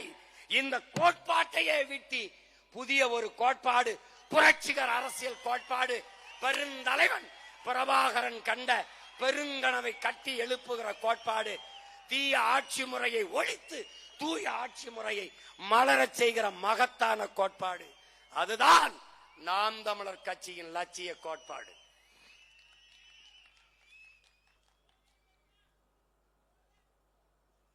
விவசாய சின்னம் இருந்தால் வாக்கு அதிகமாகி விடும் என்று எடுத்துக்கொண்டீர்கள். என்ன நடந்தது? என் அன்பு உடன் பிறந்தானே, என்ன நடந்தது? உனக்கு சொல்லுவேன் நீ யார் என்று, உனக்கு சொல்லுவேன் நீ யார் என்று ஆழ்மனதில் பதிவு செய்து கொள். உலக வரலாற்றிலே நீ ஆகச் சிறந்தவன், உன்னதமானவன். காரணம் காரணம் கையறு நிலையில் விடப்பட்ட தமிழ் தேசியனத்தின் பிள்ளைகள் நாம். நம் தலைவன் நமக்கு கற்பித்தான், நமது விடுதலை நமது கையில் என்று. அதை உணர்ந்து தெளிந்த உன் உடன் பிறந்தவன் நான் முடிவெடுத்தேன். என் மூச்சு காற்றை நானே சுவாசிப்பது போல, எனக்கான உணவை நானே எடுத்து உண்பது போல, எனது உரிமையை நானே போராடி பெறுவது என்று களத்திற்கு வந்தேன். அந்த உணர்வோடுதான் நீங்கள் என்னோடு இணைந்தீர்கள். நம்மிடத்திலே பணம் இல்லை, நம்மை ஆதரித்து பேச ஒரு ஊடகம் இல்லை. காரணம், தமிழ் தேசிய அரசியல் ஆபத்தானது. யாருக்கு? இதுவரை இந்த நிலத்திலே இருந்த அயோக்கிய அரசியல் தலைமைகளுக்கு ஆபத்தானது. இவன் எதற்கடா நம்மை விமர்சிக்கிறான்? 10 ஆண்டுகால ஆட்சியில் இருந்து கணக்கில்லாத ஊழல் லஞ்சத்தில் ஊறி திளைத்தோமா? வளங்களை கொள்ளையடித்து கொளுத்தோமா? முறையற்ற நிர்வாகத்தை செய்தோமா? நாடெங்கிலும் கணக்கில்லாத கற்பழிப்புகள், கொலைகள் நடந்ததா? இல்லை. பிறகு எதற்காகடா விமர்சிக்கிறான்? பயம். சீமான் வளர்ந்து விடுவானோ, வென்று விடுவானோ, நாம் தமிழர் கட்சி ஆட்சி அதிகாரத்திற்கு வந்து விடுமோ என்ற அச்சம். தமிழ் தேசிய அரசியல் ஆபத்தானது. யாருக்கு? இதுவரை இந்த நிலத்தில் இருந்து என் மண்ணை மக்களை ஏமாற்றி வஞ்சகம் சூழ்ச்சியால் பிழைத்துக் கொண்டிருக்கிற இவந்த துரோகிகளுக்கு ஆபத்து. பிறகு யாருக்கு ஆபத்து? யாருக்கு ஆபத்து?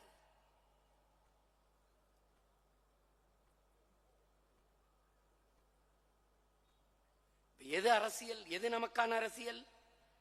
எதை செய்ய நாம் வந்தோம்? எதை செய்ய வந்தோம்? இந்த அரசு நிலத்தில் அரசியல் என்ன?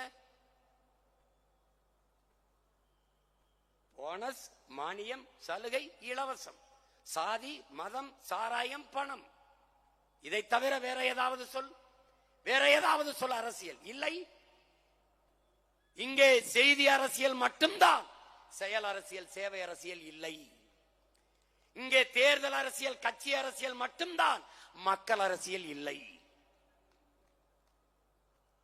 நாம் பதவிக்காக வந்தவர்கள் அல்ல, நம் மக்களின் உதவிக்காக வந்தவர்கள். நாம் பணத்திற்காக வந்தவர்கள் அல்ல, நாம் பிறந்த பெருமை மிக்க இனத்திற்காக வந்தவர்கள். நாம் மக்களை வைத்து பிழைக்க வந்தவர்கள் அல்ல, அந்த மக்களின் உயர்வுக்காக உழைக்க வந்தவர்கள். இதை நினைவில் வைத்துக் கொண்டு நீ களத்திலே நிற்க வேண்டும். நீ யார்? கட்சி தொடங்கி இன்றோட 15வது ஆண்டு காலெடுத்து வைக்கிறது நமது கட்சி. முதல் 5 ஆண்டுகள் தேர்தல் களத்திற்கு வரவில்லை, மக்கள் களத்திலே நின்றோம். நன்றாக பார். 2016 234 தொகுதியிலே நிற்க ஆட்கள் இருக்கிறார்களா என்று கேள்வி பேசினார்கள். சீமானிடத்திலே முதலில் 234 பேர் இருக்கிறானா என்று கேள்வி பேசினார்கள். இரட்டை மெழுகுவர்த்தி என்ற ஒரு சின்னம், நான் கேட்ட சின்னம் எதையும் தரவில்லை. மயிலை கேட்டேன், தேசிய பறவை என்றார்கள். புலியை கேட்டேன், தேசிய விலங்கு என்றார்கள். அப்புறம் எதற்கு தேசிய மலரை பாரதிய ஜனதாவுக்கு கொடுத்தீர்கள் என்றேன். பதிலே இல்லை.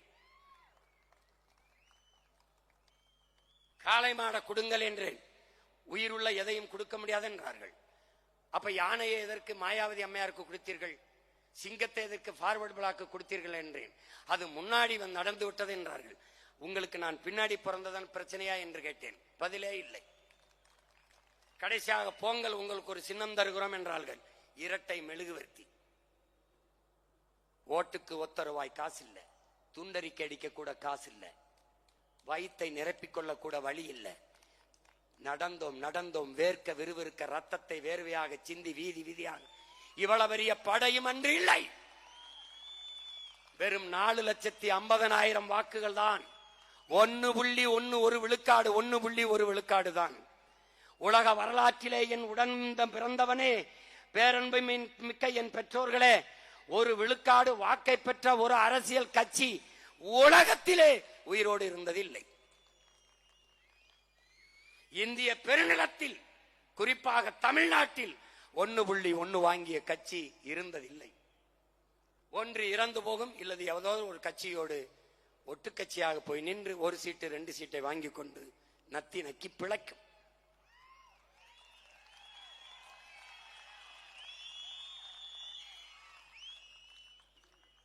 சோம்பலும் ஓய்வும் தற்கொலைக்கு சமம். அந்த சோறு வரும்போதெல்லாம் என் கண்முன்னே என் தலைவன் பிரபாகரன், மண்ணின் விடுதலைக்காக இன்னுயிரை இந்த மாவீரர்கள், கொத்து கொத்தாக செத்து விழுந்த என் மக்கள், என் மொழி சாகக்கூடாது என்று செத்த எமது மொழிப்போர் மறவர்கள், எங்கது முன்னவர்கள் பகுத்து வகுத்து தந்த பாதை மறுபடியும் உசிப்பிக் கொண்டு எழுந்தோம். 2019 பாராளுமன்றம் 17,50,000 வாக்குகள், 5 விழுக்காடை தொட்டோம். பிறகு 21 சட்டமன்றம். அப்போது ஒரு விவசாயி என்று ஒரு சின்னத்தை கொடுத்தார்கள். 19 தேர்தலிலும் தோற்றோம். இடையில் நடந்த எல்லா இடைத்தேர்தலிலும் போட்டிட்டது. இந்திய வரலாற்றில், அரசியல் வரலாற்றில், தமிழ்நாட்டு அரசியல் வரலாற்றில் ஒரு இடைத்தேர்தல், ஒரு தேர்தலை கூட புறக்கணிக்காமல் போட்டியிட்ட ஒரே கட்சி நாம் தமிழர் கட்சி மட்டும்தான்.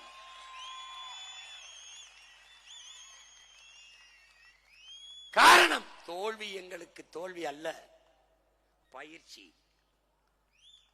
வெற்றியையும் தோல்வியையும் சமமாக கருதுகிறவன் எவனோ அவனே உண்மையாக வீரன், அவனே உண்மையான வீரன். எங்களுக்கு 2-1 தான். மறுபடியும் போட்டி. தொடர்ந்து களத்திலே நின்றோம். 2019 ஒரு சின்னம் விவசாயி, கண்ணா கிசான் என்ற ஒரு சின்னம். ஒரு கைகட்டி ஒரு வட இந்திய விவசாயி, ஒரு இரட்டை கரும்பு விவசாயி என்று பெயர் வைத்தவன் நான் தான். அவருக்கு வீதி வீதியாக கொண்டு போய் சேர்த்தோம். 17,50,000. நீலகிரியில வேட்பாளரை போடவில்லை. என் தம்பிகள் தவறு செய்து விட்டார்கள். இல்லை என்றால் 18 லட்சத்திற்கு மேலே தொட்டு அன்றைக்கு 6 விழுக்காடை தொட்டு இருக்கும் கட்சி. இடையிலே என் அண்ணன் கமலஹாசன், இடையிலே ஐயா டிடிவி, எல்லாரையும் தாண்டி சற்றும் தளர்ச்சியின்றி பயணத்தை தொடர்ந்து போய்கொண்டே இருந்தது. 21 விவசாயி சின்னம், அதே சின்னம்.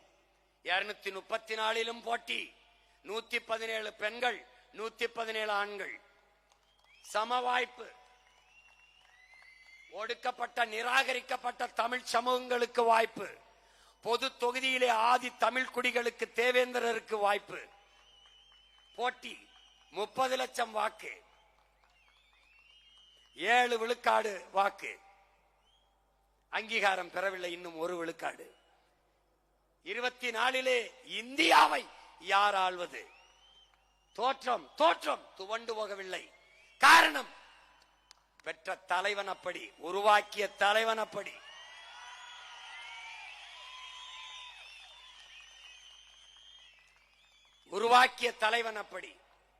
மறுபடியும் களத்திலே 24 விவசாயி சின்னம் இருந்தால் சீமான் பெரிய வளர்ந்து விடுவான் என்று அஞ்சி என்னையே ரைட விட்டார்கள். ஏன்? எழுச்சி மிக்க இளைஞர் கூட்டம் அவன் பின்னால் திரள்கிறது. இளைஞர்களின் வீட்டிற்கு நாம் என்னையே ரைடை விட்டால், சோதனையை விட்டால், இளைஞர்கள் துணிந்து வந்தாலும் பெற்றோர்கள் எதற்கப்பா வம்பு, அவன் பின்னாடி போகாதே என்று தடுப்பார்கள் என்று தேசிய புலனாய்வு முகமையை ஏவி விட்டார்கள். என்ன நடந்தது? அதைவிட 1000 மடங்கு என் பிள்ளைகள் எழுச்சியோடு திரண்டு வந்து கொண்டிருக்கிறார்கள். கடைசியாக விவசாய சின்னத்தை எடுத்துக் விட்டார்கள். வேட்பாளர் அறிவிக்கும் வரை சின்னம் இல்லை. கடைசியாக ஒரு மைக்கை கொடுத்தார்கள். அந்த மைக்கை வைத்துக் கொண்டு ₹1 காசு இல்லாமல் என்னிடத்தில் கேட்டார்கள், இத்தனை வாக்கை எவ்வளவு செலவழித்திருப்பீர்கள் என்று. நான் எவ்வளவு செலவழித்திருப்பேன் என்று நீங்கள் சொல்லுங்கள் என்று கேட்டேன். ஒரு தலைவர் சொன்னார், ஒரு தொகுதிக்கு 3 கோடி செலவழித்திருப்பீர்களா என்று கேட்டார். நான் சிரித்தேன். என்ன சிரிக்கிறீர்கள்? நான் ஒரு தொகுதிக்கு 3 லட்சம் தான் செலவு பண்ணேன் என்று சொன்னேன். அவர் என்னை பார்த்தார், வியந்து பார்த்தார். என்ன இப்படி சொல்கிறீர்கள்? 3 கோடி ஒரு தொகுதிக்கு செலவிருந்தால் நாட்டையே நான் 4 வருஷத்துக்கு முன்னாடியே வென்றிருப்பேன் என்று சொன்னேன்.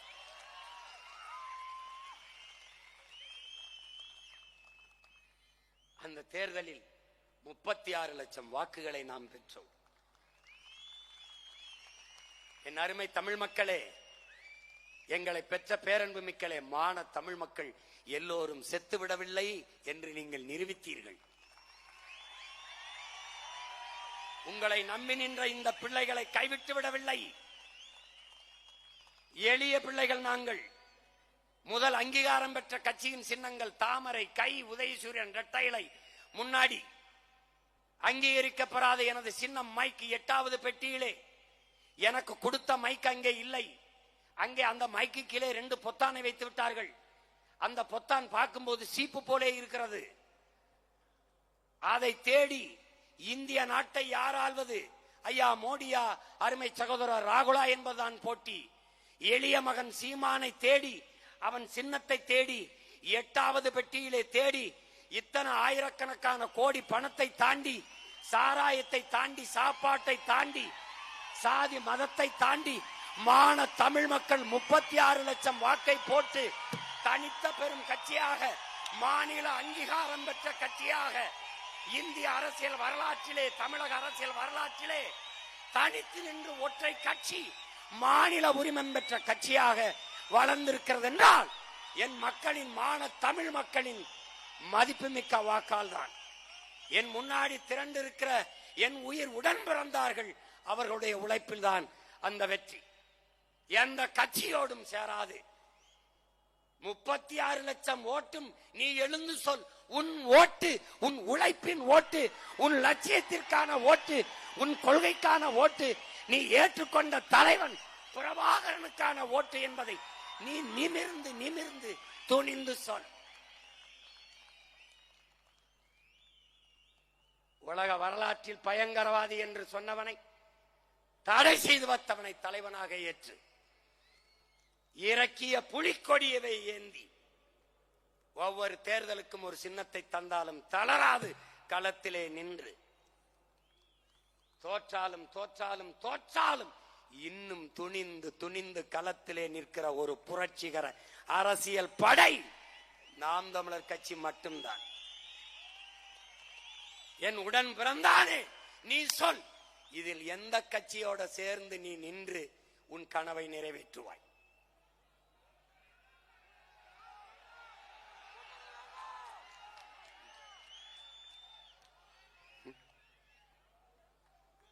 ஒன்றை நீ உணர்ந்து கொள். நம்முடைய பயணம் நம் கால்களை நம்பித்தான்.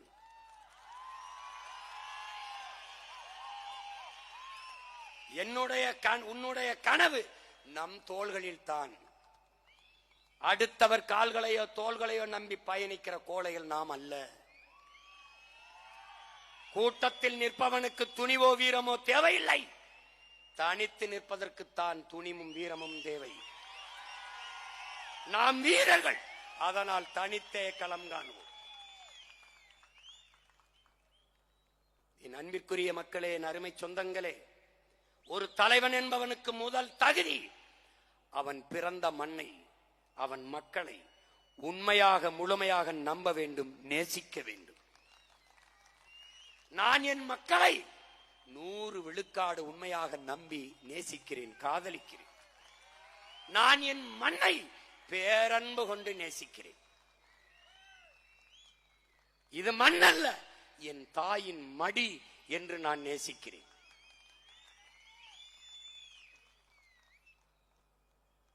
அதனால் தான் நாங்கள் தனித்து என்ற சொல்லை தவிர்க்கிறோம். தனித்து என்ற சொல்லை தவிர்க்கிறோம். 8 கோடி தமிழ் மக்களோடு இணைந்து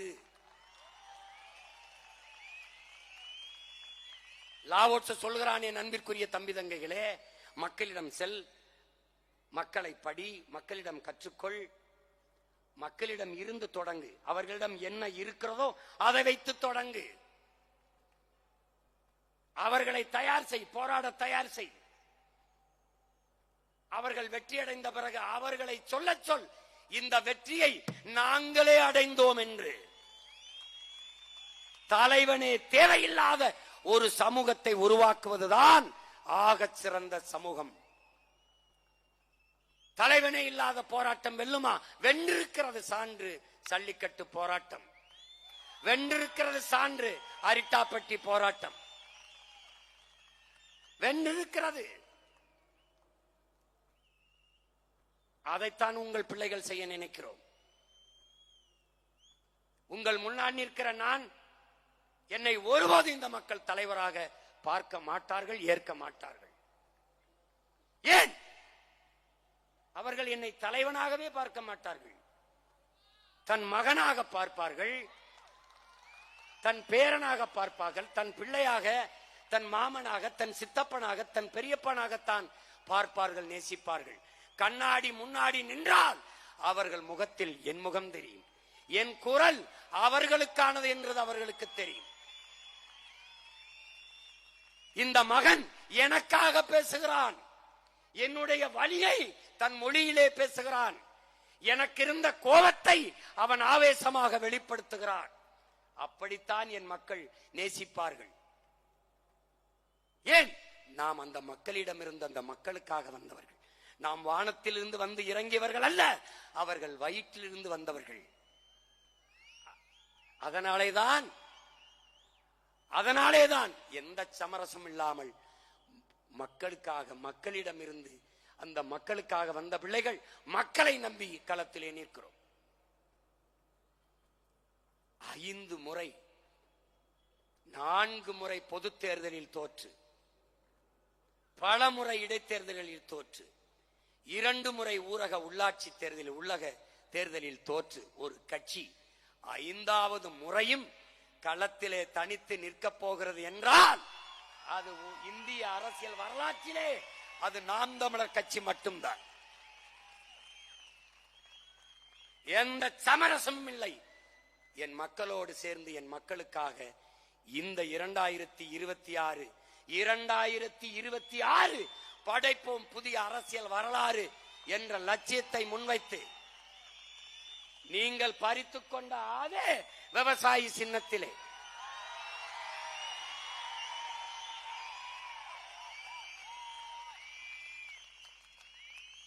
ஐயா ரஜினிகாந்த் அவர்கள் சொன்னது போல வந்துட்டேன்னு சொல்லு, திருப்பி வந்துட்டேன்னு சொல்லு. அந்த விவசாயிக்கு எனக்கும் சம்பந்தம் இல்லை, ஆனா இந்த விவசாயிக்கு எனக்கும் சம்பந்தம் இருக்கு.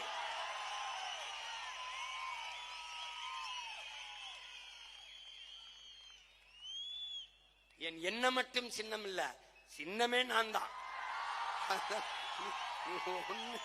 ஒண்ணும் முடியாது. உழவு இல்லை என்றால் உணவு இல்லை, உணவு இல்லை என்றால் உயிர்கள் இல்லை, உயிர்கள் இல்லை என்றால் உலகம் இல்லை. உழவை மீட்போம், உலகை காப்போம் என்ற முழக்கத்தை முன்வைத்து இந்த தேர்தலிலே நாங்கள் களத்திலே நிற்போம்.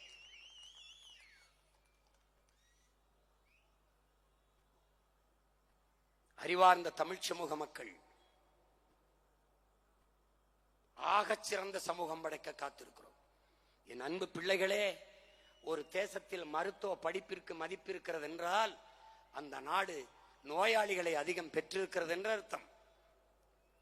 ஒரு நாட்டில் காவல்துறைக்கு அதிக மதிப்பு இருக்கிறது, அஞ்சுகிறார்கள் மக்கள் என்றால் அந்த சமூகம் குற்றச் சமூகமாக மாறிக்கொண்டிருக்கிறது என்ற அர்த்தம். நீதிபதிகள் கடவுளாக போற்றப்படுகிறார்கள் என்றால் அந்த நாட்டிலே குற்றம் அதிகரித்துக் கொண்டிருக்கிறது என்ற அர்த்தம். ஒரு நாட்டிலே ஆசிரிய பெருமக்களுக்கு என்றைக்கு மதிப்பு இருக்கிறதோ அன்றைக்கு அந்த சமூகம் அறிவார்ந்த சமூகமாக மாறிக்கொண்டிருக்கிறது, வளர்ந்து கொண்டிருக்கிறது என்று அர்த்தம். நீ IAS ஆக, IPS ஆக, டாக்டர் ஆக, இன்ஜினியர் ஆக, எவனானாலும் உன்னை பிரசவிப்பவன் ஆசிரிய பெருமகன் என்பதை நினைவில் வைத்துக்கொள். உங்கள் பிள்ளைகளின் ஆட்சியிலே ஆசிரிய பெருந்தகைகள் தான் பெருமதிப்பு அளிக்கப்படும். நோயற்ற சமூகம் உருவாக்குவோம். குற்றவாளிகளே உருவாகாத சமூகத்தை படைப்போம். அது என் கனவல்ல, என் தலைவனின் கனவு, எமது முன்னவர்களின் கனவு. அப்படிப்பட்ட ஒரு சமூகத்தை படைக்க களத்திலே நிற்கிற பிள்ளைகள் உங்கள் பிள்ளைகள். இந்திய அரசியலை, இந்திய நாட்டை யார் ஆள்வது என்பதில் என்னை தேடிய மக்கள், தமிழ்நாட்டை யார் ஆள்வது என்பதில் என்னை தவிர்த்துவிட்டு என் மக்கள் செல்ல மாட்டார்கள். இம்முறையும் 234 போட்டி, 117 இடம் பெண்களுக்கு, 117 இடம் ஆண்களுக்கு, அதிலே 134 இடங்கள் வெறும் இளைஞர்களுக்கு என்பதை என்னரும் தமிழ் தம்பி தங்கைகள் புரிந்து கொள்ள வேண்டும். மாணவர், இளைஞர், மகளிர், தகவல் தொழில்நுட்ப படை இதை பெருக்காது நாம் தமிழர் கட்சி சிறக்காது. மாணவர், இளைஞர், மகளிர் படை நில்லாது நம் கட்சி வெல்லாது. இதை கவனத்தில் கொண்டு என்னரும் தம்பி தங்கைகள் களப்பணியாற்ற வேண்டும். மற்றவர்களுக்கு அரசியல் கட்சி தேர்தல், இது நமக்கு போர், தன்மான போர், இனமான போர், உரிமை மீட்பு போர், நிலம் காக்கும் போர், நிலத்தின் வளம் காக்கும் போர். இவர்களிடம் இருந்து நம் மண்ணை மக்களை மீட்க காக்க நாம் தொடுக்கிற புரட்சிகர அரசியல் போர். நம் தலைவனின் ஆயுதம் மிச்சம் வைத்ததை அவன் பிள்ளைகள் நம்முடைய அறிவாயுதம் ஏந்திய அரசியல் புரட்சி வென்று முடிக்க வேண்டும். இனப்படுகொலைக்கு இன்றைக்கு நமக்கு நிகழ்ந்த அநீதிக்காக பேசுவதற்கு ஒருத்தன் இல்லை. ஆனால் நம்மிடத்திலே அதிகாரம் வந்தால் உலக நாடுகளில் எல்லாம் தமிழ்நாட்டு அமைச்சர்கள், இந்திய நாடாளுமன்றத்திற்கு சென்ற நாம் தமிழர் கட்சி நாடாளுமன்ற உறுப்பினர்கள் என் இனம் எப்படி கொல்லப்பட்டது என்ற ஆவணத்தை சேமித்து காணொலி ஆவணம் அச்சாவணமாக எடுத்துக்கொண்டு உலக நாடுகள் எல்லாம் எனக்காக பேசுகிற தேசிய பெருமக்கள், சீக்கியர்கள், வங்காளிகள், குஜராத் வங்காளிகள், திரிபுரா, மணிப்பூர், நாகாலாந்து, கர்நாடகா, எல்லா மாநிலங்களும் தேசிய இனங்களின் ஒருமைப்பாட்டுக்கு உழைத்துக் கொண்டிருக்கிற பெருமக்கள், காஷ்மீர், எல்லா மாநிலத்திலிருந்தும் என்னோடு நிற்க என் உடன் பிறந்த தேசிய மக்கள் நிற்கிறார்கள். அவர்களோடு உலகெங்கும் சென்று மனசாட்சியுள்ள மானுடர்களை தட்டி எம் இனத்திற்கு இழைக்கப்பட்ட அநீதியை பாருங்கள், எங்களை கொன்று குவித்த கொடுங்கோலை பாருங்கள். ஒரு பொது அரசியல் தீர்வுக்கு வாருங்கள். என்ன தீர்வு? ஒரு பொது வாக்கெடுப்பு, ரெஃபரண்டம். உலகில் எத்தனையோ நாடுகள் பிரிந்திருக்கிறது. நார்வே, ஸ்வீடன், கிழக்கு தைமோர், மேற்கு தைமோர், இப்படி எத்தனையோ நாடுகள். அண்மையிலே சேர்பியாவில் இருந்து கொசோவா, தெற்கு சூடான், இப்படி எத்தனையோ நாடுகள் பிரிந்து பிறந்திருக்கிறது. அப்படி எங்களுக்கு ஒரு வாய்ப்பு, ஒரு அரசியல் தீர்வுக்கான வாய்ப்பு. என்ன வாய்ப்பு? பொது வாக்கெடுப்பு, ஒரு முன்வைப்பு. தமிழீழ என் சொந்தங்கள் இடத்திலே ஒற்றை இலங்கை, ஒரே ஆட்சிக்குள் இணைந்து வாழ்கிறீர்களா, தனித்தமிழ் ஈழமாக மீள்கிறீர்களா என்ற கோரிக்கையை முன்வைத்து, ஒரே இலங்கைக்குள் வாழ்கிறோம் என்று எமது மக்கள் வாக்களித்து விட்டால் நாங்கள் வாய்மூடி மவுனிக்கிறோம். தனித்தமிழ் ஈழமாக மீள்கிறோம் என்று வாக்களித்து விட்டால் எங்களை தனித்தமிழ் ஈழமாக, தனித்தமிழ் சோசலிச குடியரசாக பிரித்து அறிவித்து பிரகடனப்படுத்துங்கள். விடுதலை பெற்ற ஒரு இனத்தின் மக்களாக எங்களை வாழ விடுங்கள். என் அன்பிற்குரிய சொந்தங்களே, என் அருமை பெற்றோர்களே, அறிவார்ந்த என் தம்பி தங்கைகளே, ஒரு புழு உடம்பெல்லாம் முடிமுளைத்து ஒரு கூடு கட்டி, அது லார்வா பருவத்தில் ஒரு கூடை கட்டி அந்த கூட்டுக்குள் இருக்கும் போது அதற்கு முடி முளைத்திருக்கும். அந்த முடியை, ஒவ்வொரு முடியையும் உதிர்க்க உதிர்க்க உதிர்க்க அது மரணத்தை ஒவ்வொரு முறையும் தொட்டு தொட்டு திரும்பும் என்கிறான். அவ்வளவு வலியை தாங்கி அந்த பூச்சி, சின்ன புழு இருக்கும் என்கிறான். மரணத்தின் வலியை தாங்கி தாங்கி எல்லா முடிகளையும் உதிர்த்த பிறகு அதற்கு இறக்கை முளைக்கிறது. அந்த இறக்கை முளைத்து கூட்டை உடைத்து பறக்கிறது விடுதலை பெற்ற பறவையாக. அதுதான் நீங்கள் பார்த்து ரசிக்கிற பட்டாம்பூச்சி, வண்ணத்து பூச்சி. அப்படி விடுதலைக்காக எண்ணற்ற மயிர்களை அல்ல, உயிர்களை லட்சக்கணக்காக சிந்திய மக்கள் இறக்கை விரித்து நிற்கிறோம்.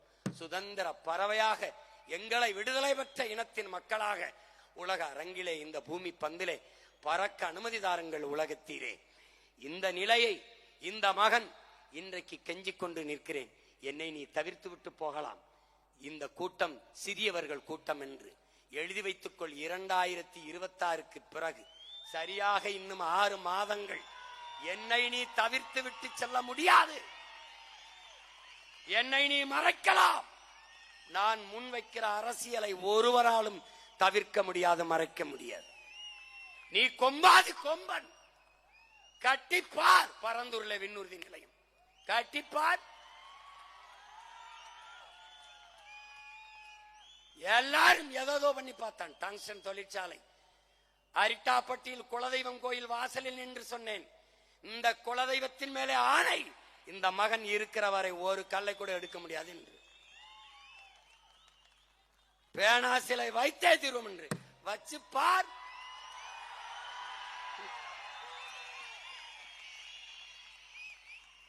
படையில் எத்தனை வீரர்கள் என்பதை பொறுத்தல்ல வலிமை, படையில் எத்தனை வீரர்கள் ஈடுபாட்டோடு இருக்கிறார்கள் என்பதுதான் படையின் வலிமை. இங்கே நிற்கிறவன் எல்லாம்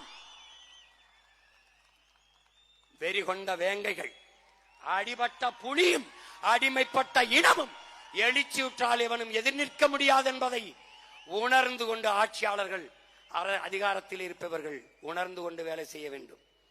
என் அன்பு தம்பி தங்கைகளே, நம்மால் முடியுமா, இது சாத்தியமா என்று எண்ணாதீர்கள்.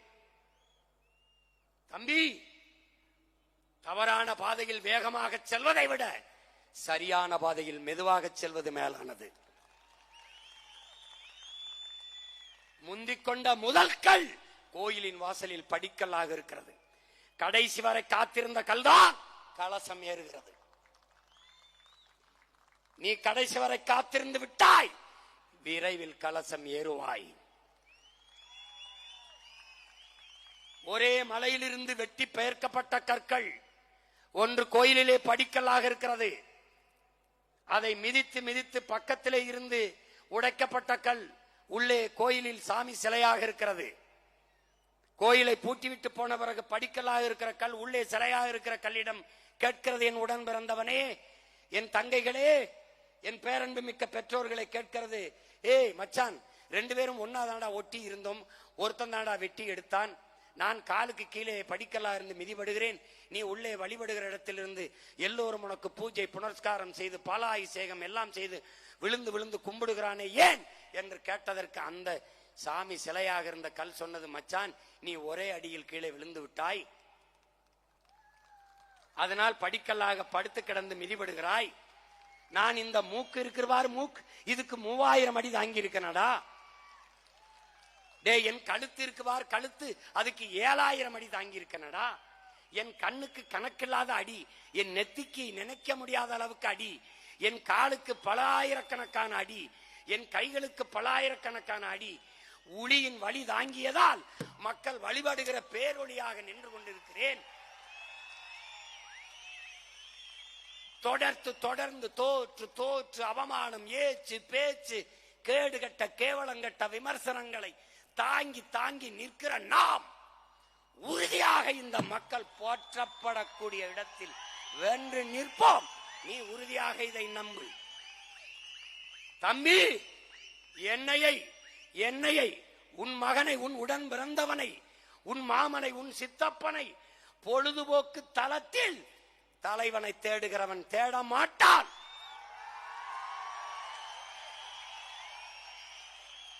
போராட்ட களத்தில் தனக்கான தலைவனை எவன் தேடுகிறானோ அவன்தான் உன் மகன், உன் உடன் பிறந்தான் என்னையை தேடுவான். காற்றடிக்கும் திசையெல்லாம் பறக்கிற பதர்கள் நம் வாக்காளர்கள் அல்ல.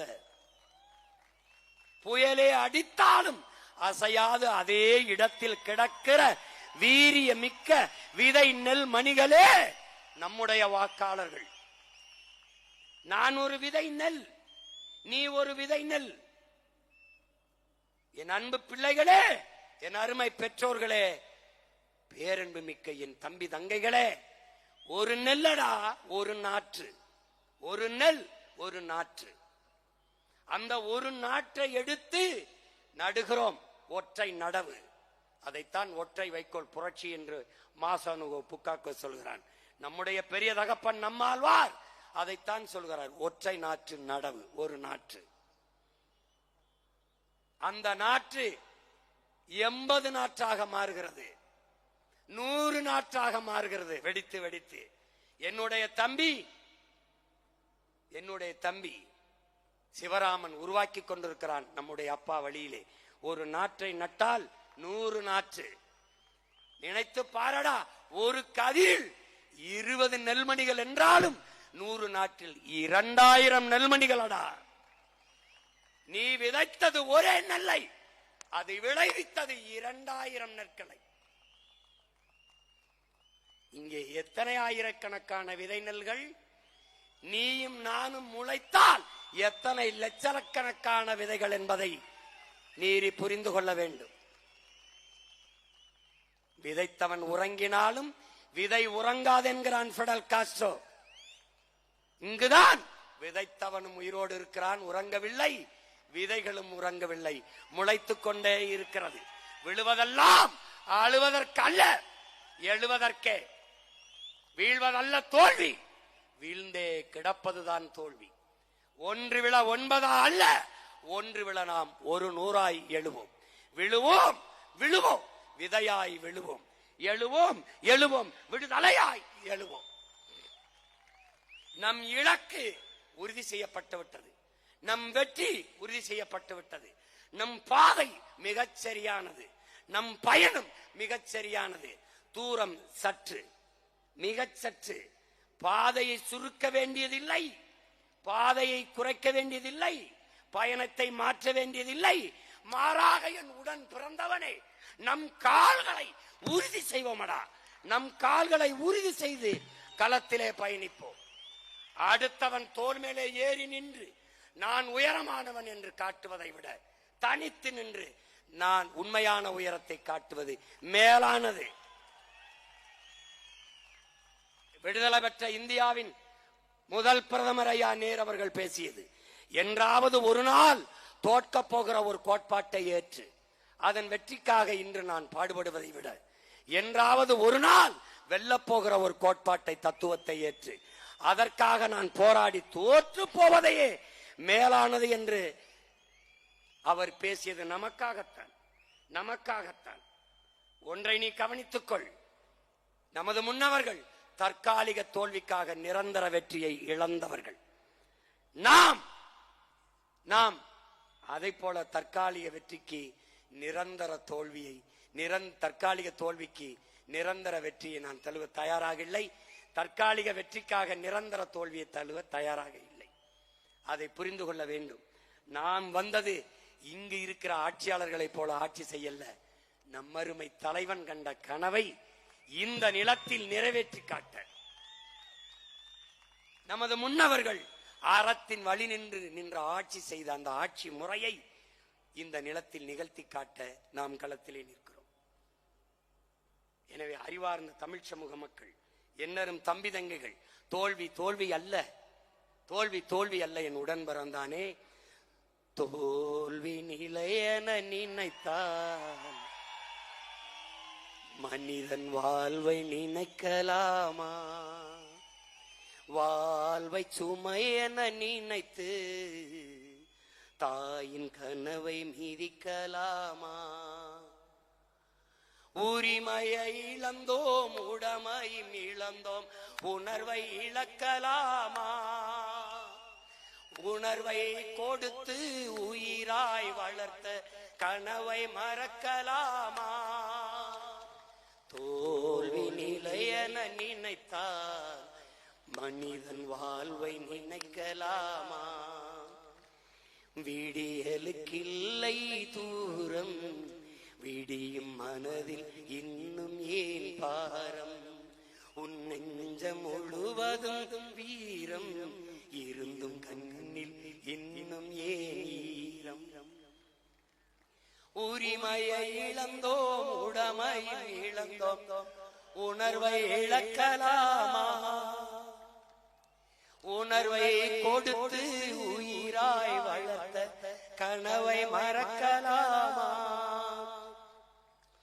யுத்தங்கள் தோன்றட்டும், ரத்தங்கள் சிந்தட்டும், பாதை மாறலாமா?